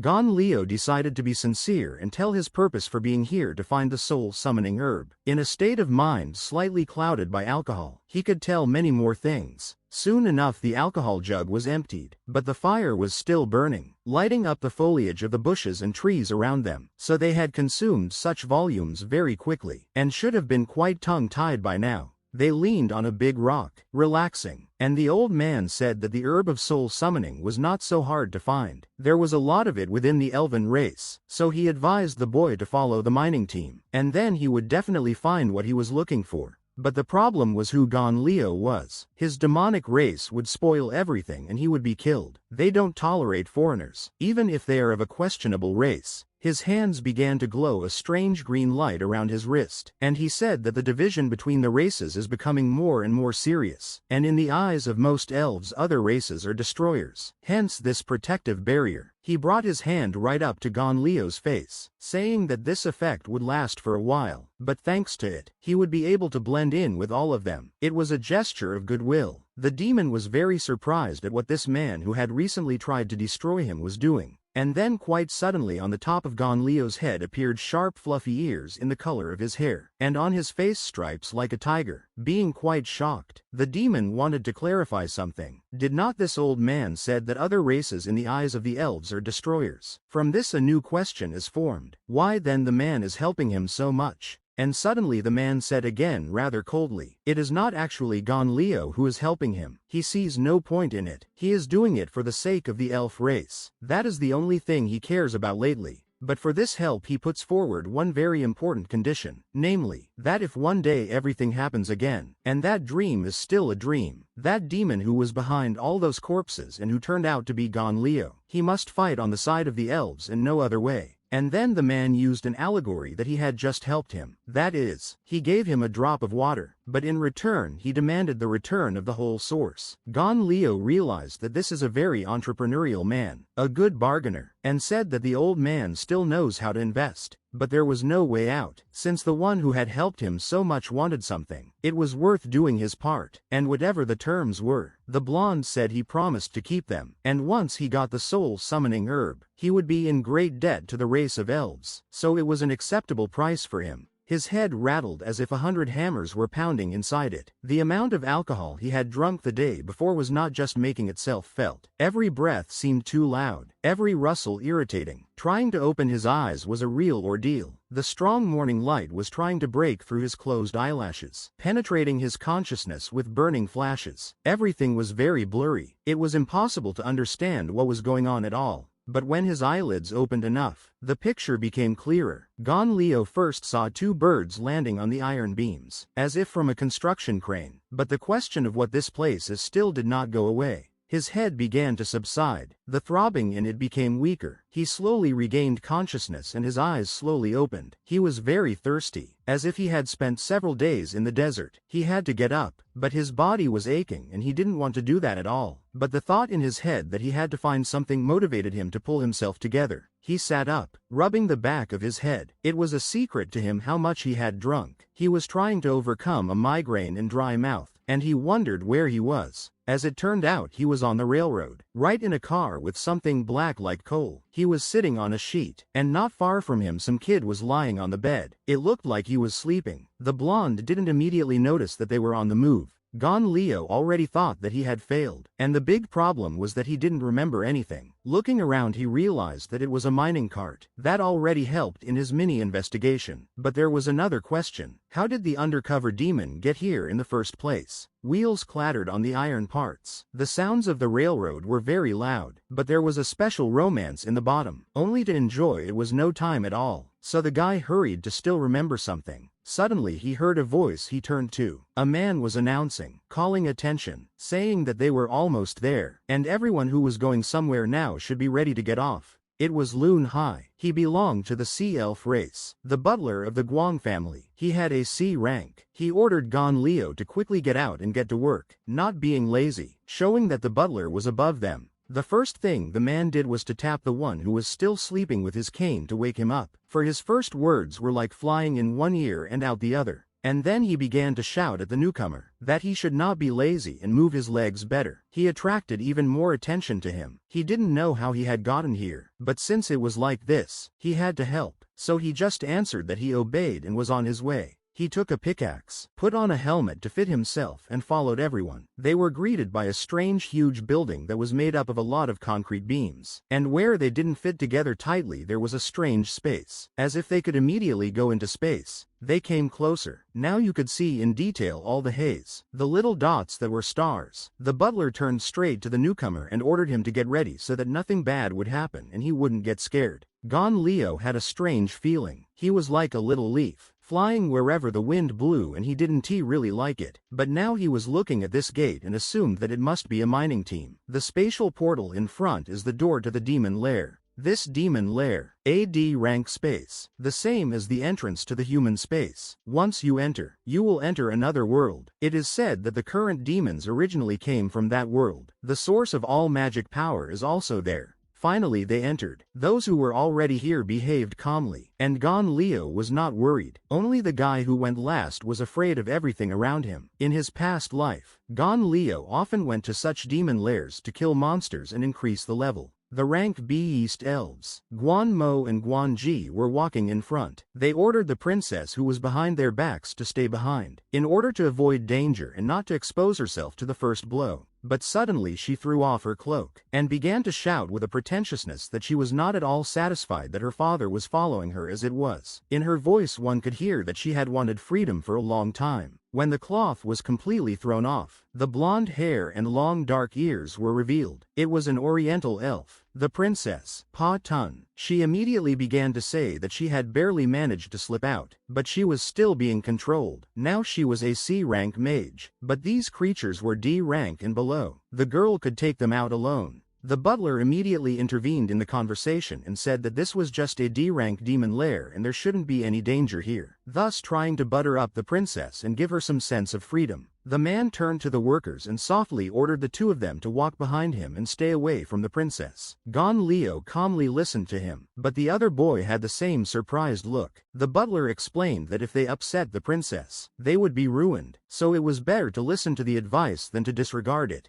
Gon Leo was silent, and only his partner, standing next to him with a trembling voice, promised that he would do so, as if he could have any influence on anything. He looked too weak. The demon on the other hand had his usual serious face. He sensed a hidden power, although a low-ranked lair, but he didn't say anything or anyone, although it was an important nuance, but he couldn't reveal his identity either. The dungeon is home to many low-level demons. They're like wild beasts in the real world, only they didn't look all that cute. Their heads inspired enough terror in those who meet them, so one headed straight for the team, opening its jaws. The princess jumped up and shouted that she would take care of it. Most of the demons in the dungeon have no intelligence, and certainly don't have the ability to leave the dungeon, so they can only serve as experience packets for other races. And now that creature who was very close to Pa Tun jumped, in readiness to pounce on the girl, but her staff glowed with a bright blue light, and soon enough, the killing was done. It was quite fast. The monster was left with bits of magic that were also bursting out from the tip of Pa Tun's magic staff. The butler immediately began to congratulate the princess, saying what a good girl she was, began to applaud him, and the girl laughed, asking if everyone had seen it, and she warned everyone here that she would cope, definitely cope. But suddenly one of the monsters cut off the butler's hand. The princess immediately screamed as she saw the blood. She was already relaxed. After all, she had defeated that demon, but she could not assume that so suddenly another one would appear. Her eyes widened, blood splattered in front of her face, and it hit her face. Pa Tun froze in surprise. She had no idea that such a thing would happen. She had never seen such brutality before, and so close. Her brain refused to accept the image. There was the sound of a weapon whistling, and she could see the trace of energy it was leaving. The tip was covered in blood, scarlet, dark. The iron seemed to be trying to soak it up. It was a demon that looked very different. His chest and most of his back was covered in thick fur. His teeth were sharp and they filled a sly grin. His sword was curved but no less sharp. Everyone immediately began to panic, shouting. Not many people cared about the hand of the man with glasses. They had a new concern. Where did another monster come from? No one expected to see him. As if out of the blue, this demon appeared. His eyes could not be seen, only sharp clumps of teeth from which saliva dripped. He growled and wanted to move as quickly as possible, already to test his victim and taste him. Gon Leo wasn't scared like the others. At least he didn't show it like that. He looked at all this from under his forehead and thought that something was definitely wrong in this lair, and it was desirable to get to the bottom of it as soon as possible. In general, amongst rank D dungeons, the strongest boss is usually no higher than the lowest rank C. But now a rank B monster suddenly appeared in front of them. Everyone grouped together. No one knew how best to start this fight, but no one wanted to do that. If there was a chance to run away unnoticed, they would have done so. And with this completely unexpected appearance and his initial show of strength, he was also a humanoid. It would only cause more trouble. Those are usually harder to defeat. Gon Leo was as serious as he could be, trying to focus his thoughts and figure out what was wrong with this dungeon. Only problem was that he couldn't engage in combat right now, for the sake of disguise. He remembered the moment when the man touched his forehead and black streaks immediately appeared on his face and ears started to appear on his head. How surprised the guy was then and how much his eyes were opened. The man then said that the simplification effect could last for a maximum of 3 days, and this time period could not be used lightly, because once Gon Leo started to use the power, the simplification effect and its duration would be greatly reduced. The guards immediately blocked the monster's path straight to the princess. The first thing to protect is her, but the second is those who else accompanied them on this journey. Pa Tun hoped that her guards could handle it themselves. The demon stood still, his right hand missing from his arm, his smile making terror run under his skin and goosebumps chase upwards. Those he was blocking the road watched with anticipation as to what would happen next and if he would attack them further. Sparks ran across his fur, his head tilted to the side, so twitchy that it seemed those bits of energy of his own were hitting his very heart. It seemed something was brewing, something far from good. Suddenly he opened his jaws and began to release a tremendous force. And the force was not in the sound. That orb could have easily killed them, but the wave and just so dispersed, staggering everyone on the ground that shuddered. But his target was those humans, and that moment when they realized that becoming a group was a mistake, because now they could all get hurt. Immediately someone from the crowd shouted that it was worth it to be careful, to stay alert, or you could get hurt. The men in front of them were able to protect everyone behind them. Only smoke and dust got into their eyes and nose. But that was the least that could happen to them. But there were still problems. A few more of these blows and you could be weakened. The princess immediately thought about it. That's why she expressed her opinion that it was useless to defend themselves. They had to destroy this demon. Otherwise it wouldn't give them a pass. They had to solve this problem as soon as possible, before it was too late. The dust first began to disperse, but soon a new portion of it began to fly straight into their faces again. The guards and the princess decided that it was worth joining forces and fighting the danger together. But the demon was not going to calm down. He waved his blade so that the thick smoke began to curl into a funnel, thus trying to blind his opponents. He was clearly not bad. Suddenly a blade appeared from the smoke and dust to counterbalance it, and it swung towards the demon that was trying to harm them all. Hence the ability of someone of the elves. It was like ice spikes, one of which pierced through, and the others were just heading towards him to hurt him, except that it was as if he didn't even have a wound. He didn't stagger, he just stopped for a second. It was Pa Tun's ability. She was still standing with her arm outstretched, ready to cast another spell, her lips pressed tightly together. The demon tried to move, but what was sticking out under his ribs prevented him from doing so. It was so huge that the ice began to split. He had to get out of this trap soon, so he had to act as fast as he could before he shattered them. One of the guys who were protecting the princess realized this right away. He had terror in his eyes, but it was completely overridden by the realization that he had to do something as fast as possible. His body rushed forward to increase his chance of victory. He was not hindered by the sharp ice that Pa Tun had created, nor by the dust that settled in his lungs. He instantly got close to the monster, and with a single sword motion he was able to decapitate the demon. Only the body and fur remained. Blood splattered all around. The man's face no longer had fear on it. He could feel the adrenaline.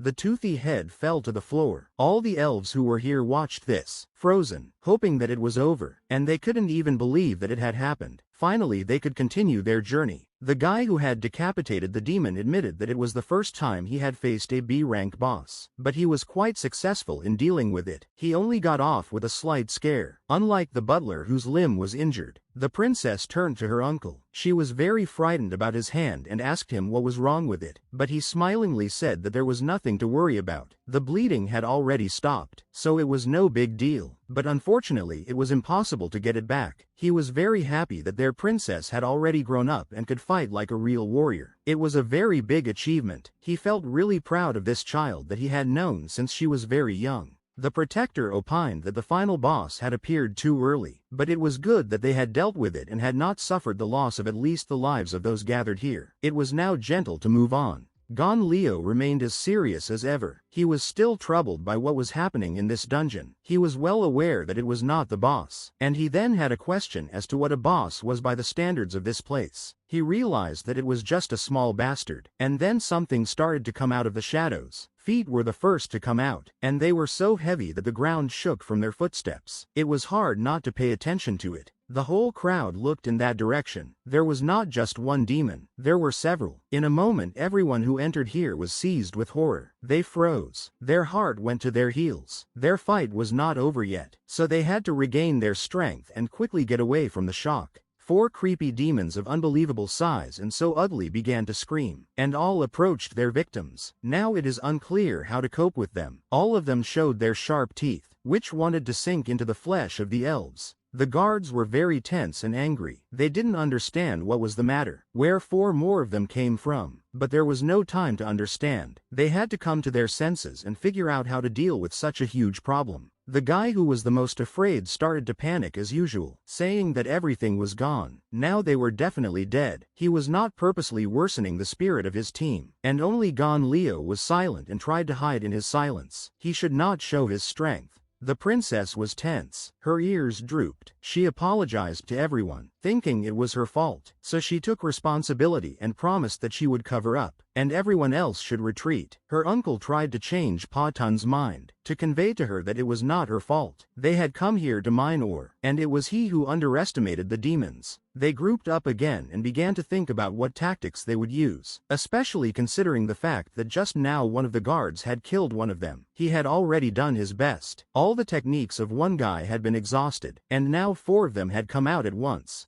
Gon Leo, watching everything, realized that elves rally together in times of danger. He tried to at least do something about this fact, but he still took a passive part in this whole battle. Even the weakest spirits gained strength. He asked what else they could do. There was nothing left for them to do but fight them. He found himself more brave than his expressions even a few minutes ago. When even the most harmless beast was pinned against the wall, he would try to fight for his life. The monsters snarled and bared their teeth, trying to show with all their appearance that they were to be feared, thinking they owned the situation, and they would be, unless someone suddenly showed some powerful new ability. And in a sudden moment they rushed forward, straight towards their enemies. They moved so fast that it was very, very hard to catch their eyes. Only dust was left from their feet on the ground. The battle had begun. Strata was not ready for everything to start so quickly. That's why they did not have time to prepare for defense, and they did not have time to move to meet the danger. Their whole life passed before their eyes.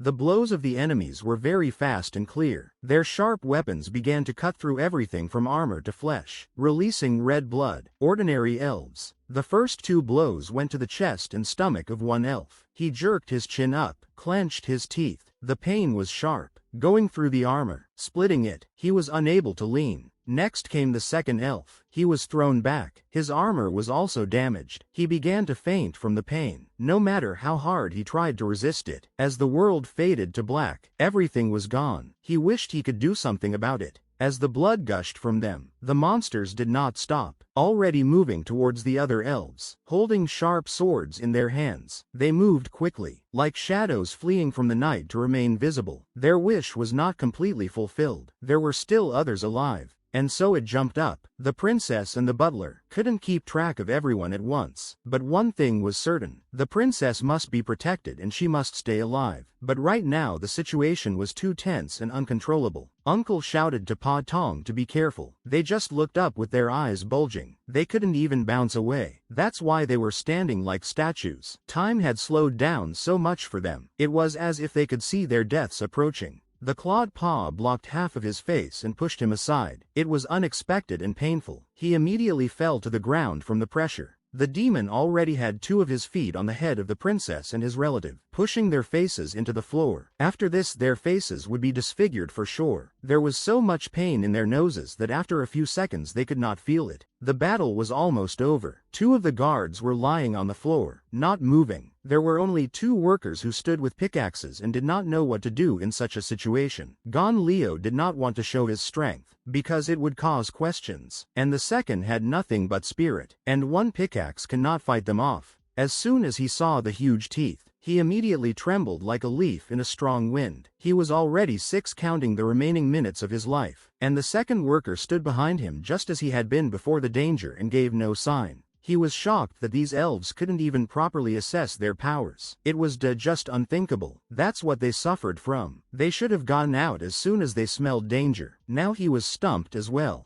The princess was all beaten up. Her face had abrasions on it and her cheeks were starting to swell soon. She could only look with one eye at all that was going on while her hand was pressed harder and harder to the floor. The one who had killed the first monster was lying covered in blood. His face was shredded and his eyes were not moving. Only a scarlet puddle was spreading under his body. The second one was turned away. Maybe it was better not to see another injured face. His hair was glued together from the blood they were already soaked in. The man was pinned to the ground. His glasses were bent and his lenses were broken. He tried not to breathe lest he get another dose of pain from these monsters. He knew they had lost, that this would be the end of their lives. The remaining workers didn't understand why they had to die here. Was it really so horrible and without any chance of a dignified death? It seemed even more oppressive and shiver-inducing. So the boy who was trying to stay away from the fear had the courage to rush out saying that he would fight, for that matter. And Gon Leo looked at him and was just shocked that he had so much courage, but no reason to be so foolish. Pa Tun was screaming. She didn't want it to be like this. She didn't want the 2 of them to fight any longer. It was a foregone conclusion, and if there was any way to save anyone's life, she wanted to do it. And the demons were only happy that another victim had decided to welcome them and they wouldn't have to waste any extra energy. But of course they were even happier about such recklessness on the part of their opponents. And so one clear, big and quick cut decided everything instantly. It was so unexpected that everyone looked to see who this side was that inflicted it. And the sound coming from each of the elves seemed that this was the last point in their lives. It was over. Unfortunately not as expected. The guy stood and looked at it all. He didn't have a scratch on him, but the one he was bearing down on with such persistence was cut in half. The miner was frozen with rounded eyes and couldn't understand what had just happened, and he was at the forefront of this spectacle. The demon was split in 2. It was now in 2 halves. Its scream shook everything around it. The ground vibrated beneath everyone. Now its teeth were visible not from snarling with aggression but from crying out in pain.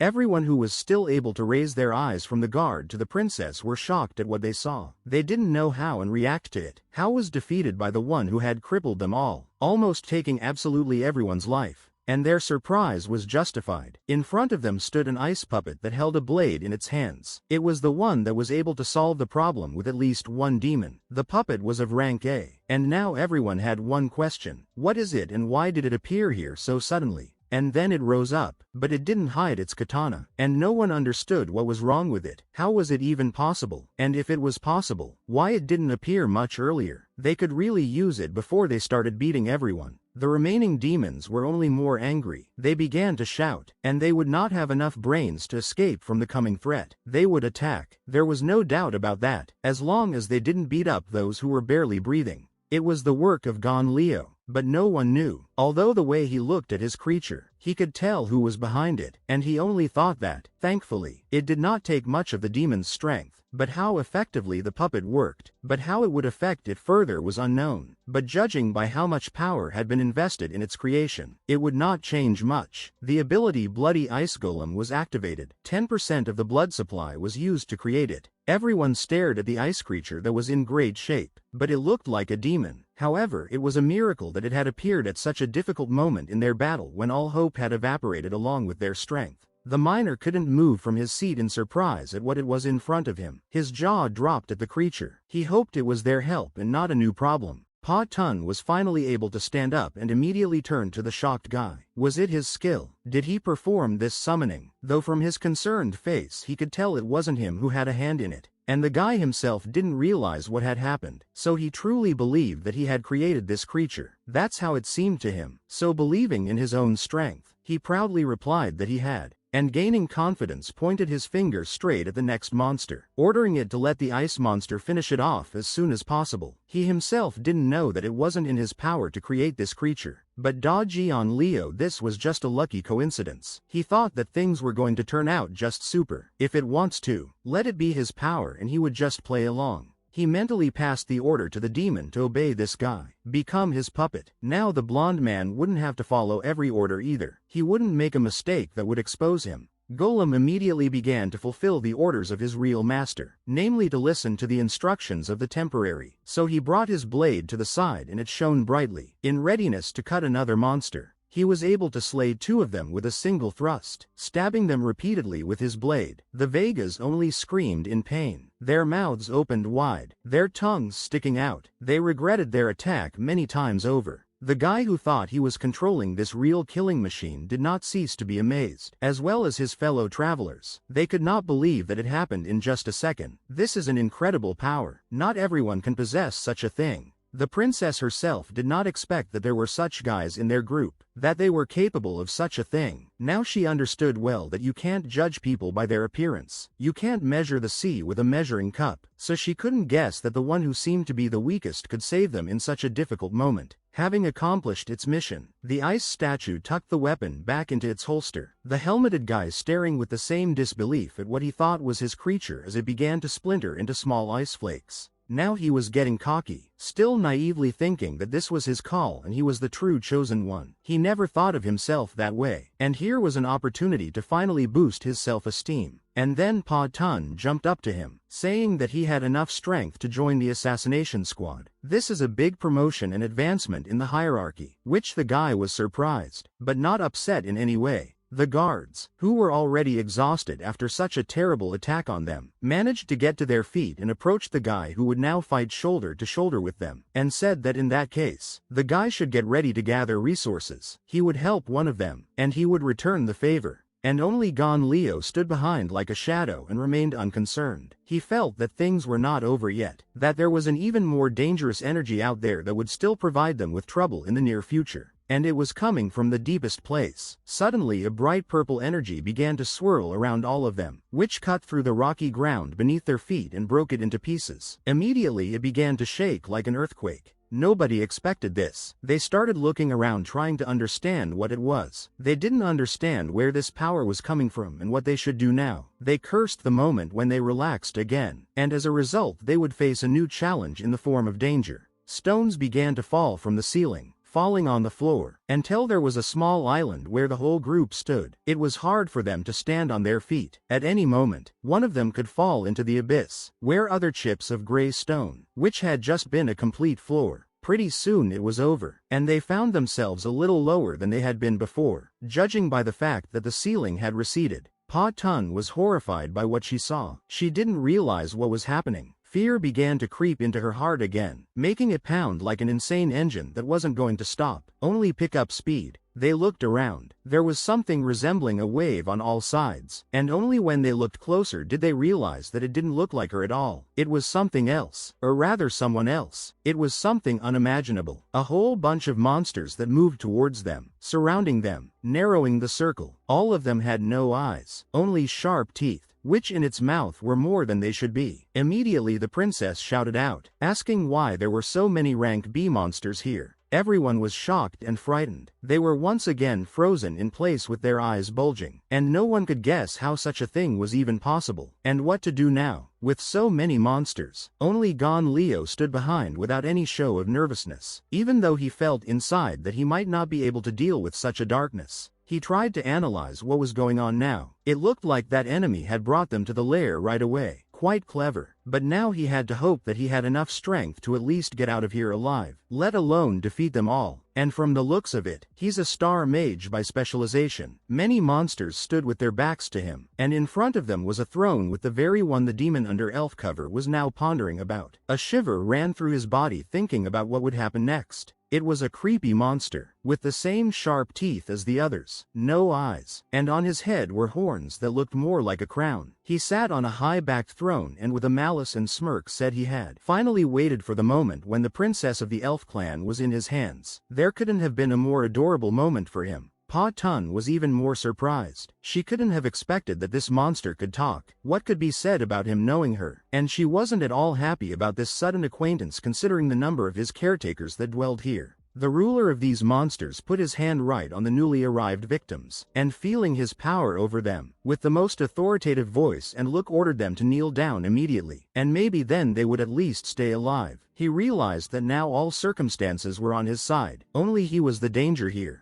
Of course the elves did not like it at all. They immediately showed their grin, but they did not have time to express their displeasure, no matter how much they wanted to show that no freak would bow down before them. This monster expected such a response, so with the same smirk, which itself was tense and made him feel very stiff, he raised his hand, and then sharply clenched his fingers into a fist. One could wonder why, and soon it became clear what it was about, when the elf that was covering the princess fell to his knees and began to bend from the fact that his body was terrible pain, because of which the muscles shuddered. He directly twisted. It was impossible to tolerate it. In his head even came to the thought that it would be better to kill him than to subject him to such torment. As soon as Guangji started spitting out blood through his screaming, his partner immediately ran up to him and tried to find out what was happening to him. The princess's uncle also ran up to the guy and said that he urgently needed a potion to stop it. The demon's smirk narrowed and he loosened his grip on his hand. If he had eyes he would have slowly walked them over everyone to only put more fear into them. But instead he didn't ask out loud about who the next candidate in this ordeal would be. The princess was a minute away from trembling like a little mouse in front of a cat's mouth. She was still thinking that right now they wouldn't be able to resist. Now they were definitely all finished. Nothing would help here. This type was scarier than any monster they had met before, and his ability was so terrifying that they wanted to ask for death, but not torture. And suddenly the same guy, all trembling, tried to bring his hand to try to use his new ability and call something like this on the one who had saved them not so long ago from the 4 demons, but immediately regretted that he wanted to resist. Up to the hand, his hand became a real mincemeat. It began to tear on its own, and further down the arm formed holes that did not hesitate to show the meat inside the limb. It was not only scary, but also very painful. So he screamed. His legs became cotton and the guy was ready to lose consciousness. And for the lord of all these monsters it was just a fun game, a game of puppets, which he began to criticize for how weak they are. Those who can be broken so easily are not so interesting. So in addition, and the princess does not listen, and could have already stopped this suffering, while his group mates were trying to get over the pain that had befallen them and were not concerned about how to solve their new problem. Gon Leo was doing just that. He began to think about how the monster that sits on the throne learned that it was Pa Tun as the princess of the elves, and his abilities exceeded all his expectations. There was no time for long deliberation. It was necessary to find the truth as soon as possible, and the only thing that came to mind is that this monster is somehow connected with a fierce clan, which, worth taking strong enemies. And so the lord of all those monsters gathered in this cave once again withdrew his hand. Only now he was pointing it at Pa Tun, and decided that since she wouldn't follow orders, he would make her fall himself. The princess pressed her ears back in fear. She was terrified that her body was not obeying at all. She had no control over a single inch of her body, no matter how hard she tried to command her legs and arms to obey her. It was as if she had been erased from her memory as to how to give orders to her limbs. But the problem wasn't that she was going to be forced to her knees. She just couldn't get out of her seat. And then when she looked up, she saw a translucent slab flying at her. At that moment she thought it was over, and this sortie was the biggest mistake they'd ever made. And as soon as it was already very close, over the princess bent down, as Gon Leo, who was standing near, put out his hands and with one palm was able to stop the slab, and then asked a question, but not to the ruler of the local area, but to the princess of the elves, whether he could hope to make a deal. She, coming away from the surprise of not dying, and from the words of this guy, looked at him, not knowing what to expect, and the guy began to speak. He did not lower his gaze at her. The condition on his part was that he would take all the plants, and the monster, as if completely devoid of the common sense ability to think, asked why the girl did not fall, was not crushed by that slab. He was already set for a completely different outcome. He sighed and would soon become furious that he did not get enough cruelty. The blonde lowered his head. His lips began to blur into a sly smile. He leisurely brought his hand right up to the helmet that had accompanied him the whole time. He couldn't be without the support of these elves. He needed them, and if he didn't show his power they would be killed. But if he did, he would give himself away. So it was better to reveal the identity himself, on contractual terms. And since one side, his, of the agreement he had already presented, or rather expressed its terms, it was time to offer the other side something in return. Putting his helmet to his chest, he offered the elves that in return he would protect them and get them out of this difficult situation.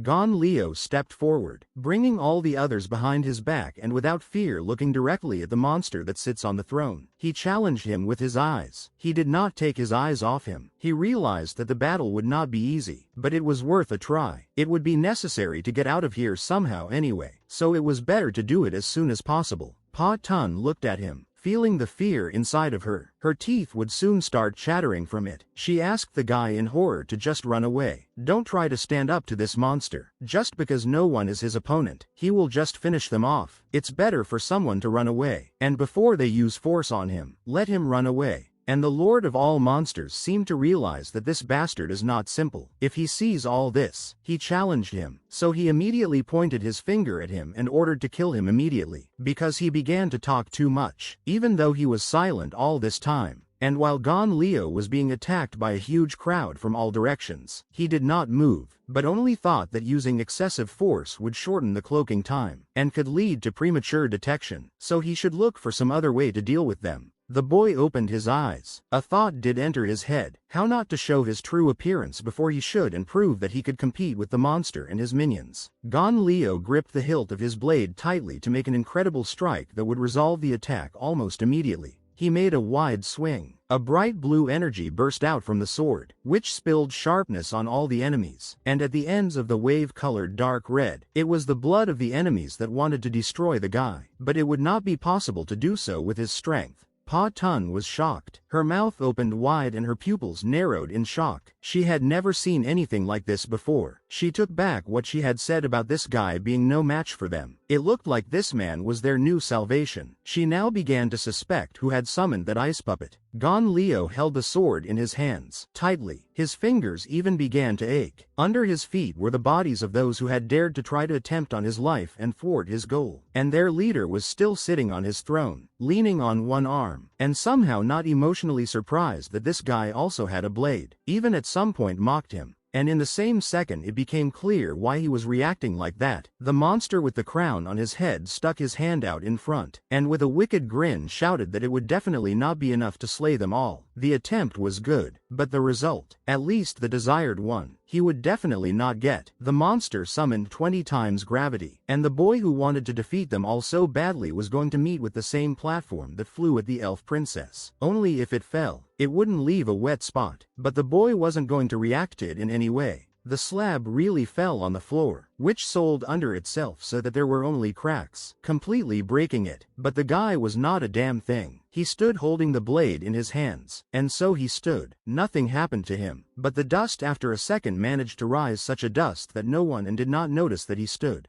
The monster began to laugh as if he had already won. He threw a sinister hoarse laughter began to demand that the blonde kneel, or rather stated the fact that he is already on them, because no one has not yet been able to withstand his pressure. The smoke completely blocked the picture. It only grew thicker, so everyone was waiting for it to disperse, to see what happened to the one who dared to challenge the ruler over those monsters that stood below and were only waiting for the order from the Supreme, who to attack, who to kill. Suddenly the dust swirled and crept upwards, turning a light bluish color. Something was happening. It was as if he was giving a reaction to something. It was no longer possible to wait for it to disperse and show what had happened there. The elves were standing in a terrible surprise. They couldn't make up their minds what was going on. Their hearts froze from expectation and from no less shock that accompanied them the whole way out for resources. But what they saw a little later almost knocked them off their feet. From that white funnel of smoke and dust, a silhouette appeared, boots stepping confidently, as if pulling all the smoke behind them like slime that stuck to the toes, soles, and backsides. This meant that the fight would continue. It was Gon Leo. He was unharmed. He was the same as before. He was as serious as he could be. He was framed by that cloud that had formed in his place. He was like a deity that stood up to any evil, creating a miracle. As soon as the monster saw it, he immediately clenched his fangs and became very, very angry. He cursed this elf for the fact that he himself could not kill him. He did not wonder why it happened, what influenced it, and so maybe would have achieved some success. He just wanted to achieve what he wanted by physical force. So he pointed his hand at the guy. Around it appeared a colored halo, which diverged increasing. He rough tone and loud voice ordered everyone to act together in combining forces all in one to suppress the enemy, thereby activating the ability called Star Horn. The wave passed over everyone, leaving a trace on their heads. It seemed that it also caused them to feel pain, because they were shouting so much that it was impossible to endure it. They wanted to cover their ears, so their combat power was also strengthened. Pa Tong shouted to Gon Leo to look around and be careful. She realized that their lives were in his hands, and if he could survive the slab and bleed a dozen monsters with one blow, he could do a lot of things, so he had to do it for the sake of everyone's lives.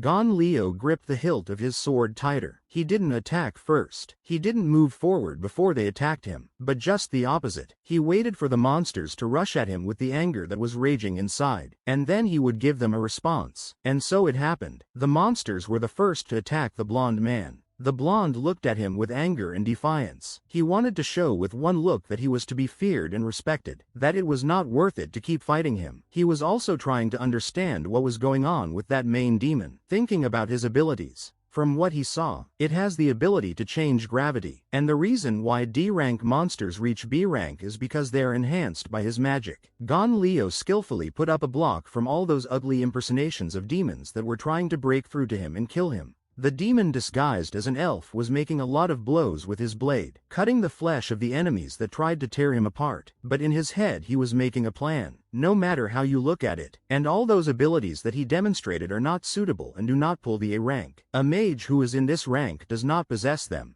Gon Leo slid on the floor, continued to kill opponents. His sword swings, fought as if for the last time, but did not use those abilities that could weaken his disguise, and now realized that the Lord of Monsters is not weaker than those monsters. The elves were just as shocked. It seemed as if they had never come out from under him at all. What they saw was a true fairy tale, because if they said that they had seen something like that in real life, they would be considered crazy and nothing more. But something else struck them more. The monsters they had fought with all their might, the guy who had been hiding under his helmet all the time, had swept them away with a single blow. Gon Leo was standing amidst a pile of corpses. He had killed himself, a blade in his hands, and the man who had started it all, who had tried so hard to subdue them and eventually kill them, was still standing in front of him. Their ruler couldn't believe what was happening. The enemy was moving freely and calmly under the influence of 20 times gravity, and he had invested enough to make this insolent guy undead. It began to annoy him. Fangs rubbed against each other. The man looked at his hand, decided that it was worth strengthening. That is, strengthening those who fight instead of him face on the opposite side of the face with the elves who fell into their trap. The monsters were like melting. They were still in pain when the strength came to them. The monsters did not understand what was happening. They somehow, instead of getting stronger, they only got weaker, which was very strange. The man immediately flew up and demanded that all the power that the smaller monsters had be transferred to him, and the energy began to flow to him. The monsters below were screaming. They felt their lives and souls being drained from him. They were filling a huge vessel in the form of their lord. Had he decided to take all the power into his own hands?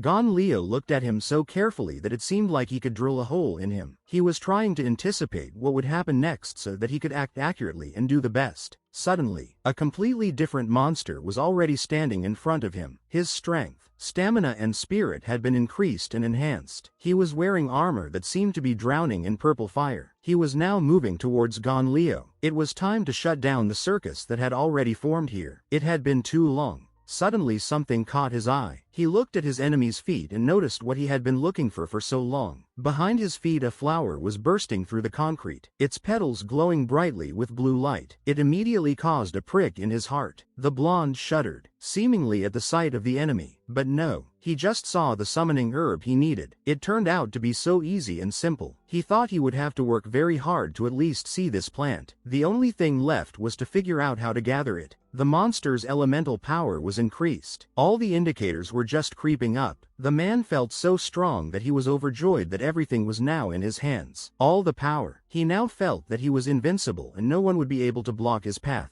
Rays from his armor that looked like lightning and fire at the same time. Only more came out of it. He knew that he now had the most powerful defense, the most powerful fighting power and magical properties. He wanted the guy to taste his attacks. He wanted revenge for what he had arranged. The horns on his head began to glow brightly. Sparks surrounded his body and head. He was so tense as if he was about to explode from the power that was raging inside him. He wanted to summon star power, but he didn't even have time to speak. The light of his armor disappeared and he felt a sharp pain in his neck. All he could realize was that a sharp blade had gone through his body, separating his head from the rest of his body. The blade interrupted him at half a word, half a scream. So very quickly everything fell into silence, waiting to see what would happen next. It was Gon Leo. He flew a little further just after the head fell from his opponent's shoulders. The body was left standing, but it wasn't for long, and the blonde man who had decapitated him was waiting with his side vision for it to happen. The body fell to its knees, instead of a head slice. As it turned out, it was a star sea beast that had a rank A at the moment and it was now dead. The only thing that could be happy at this point was that it seemed to be over and the guys were now saved. Taking advantage of the moment, Gon Leo immediately reached for the flower that had a crystal instead of a petal. The guy was even a little afraid of hurting this exquisite plant that seemed incredibly thin and emitted magical particles. Gon Leo said with a smile that he had not expected to find the summoning herb so easily. He was looking at the petals and stem of the flower. Now he did not have to worry about not returning home. He was halfway there and everything he needed was now in his hand. Gon Leo didn't see that the other elves he had come here with were standing in amazement, each with a sagging jaw. They couldn't believe that even such an invincible boss he had slain with a single blow. It was hard to believe that he was from the elf clan. Pa Tun hadn't seen him before, so doubts began to creep into his head instantly. Looking at all those monsters that gathered around, Uncle Princess clenched his teeth. Now came the realization that it was too early to rejoice. The battle is definitely not over. You must continue to try to stand. Now all hope will fall on their new protector. Only whether he will be able to perform immediately after so many monsters. The problem was not that they were stronger. No, they were much weaker than the boss that the guy had just killed, but that there were a lot of them. They were gritting their teeth and standing still, but it was not certain that they would not rush at the heroes in the calmest moment. The elves were looking at Gon Leo, who was holding his sword on his shoulders, when he noticed that all his traveling companions were looking at him, and the same hour he ordered everyone to duck to the ground, and by no means to get up until he received the order. At first the elves didn't understand what he wanted to do, but if they had already received this order it was worth following it. Now they realized that this guy better listen. Only he can solve the trouble they're in now. Pa Tun immediately pinned her ears back and reached for her cloak. The princess pulled the hood up and was the first to crouch down with her knees tucked. The rest of them followed her and immediately lowered themselves down, following the order. They couldn't guess what this man was up to that they should stay close to the ground, but they had no choice. As soon as Gon Leo's order was obeyed, he immediately raised his sword. It shimmered and began to glow with a bright light. And suddenly, a bright flash erupted from the place where the guy was standing and began to spread throughout the space, throughout the entire cave, with each second eating more and more monsters that were standing here and waiting for something unknown.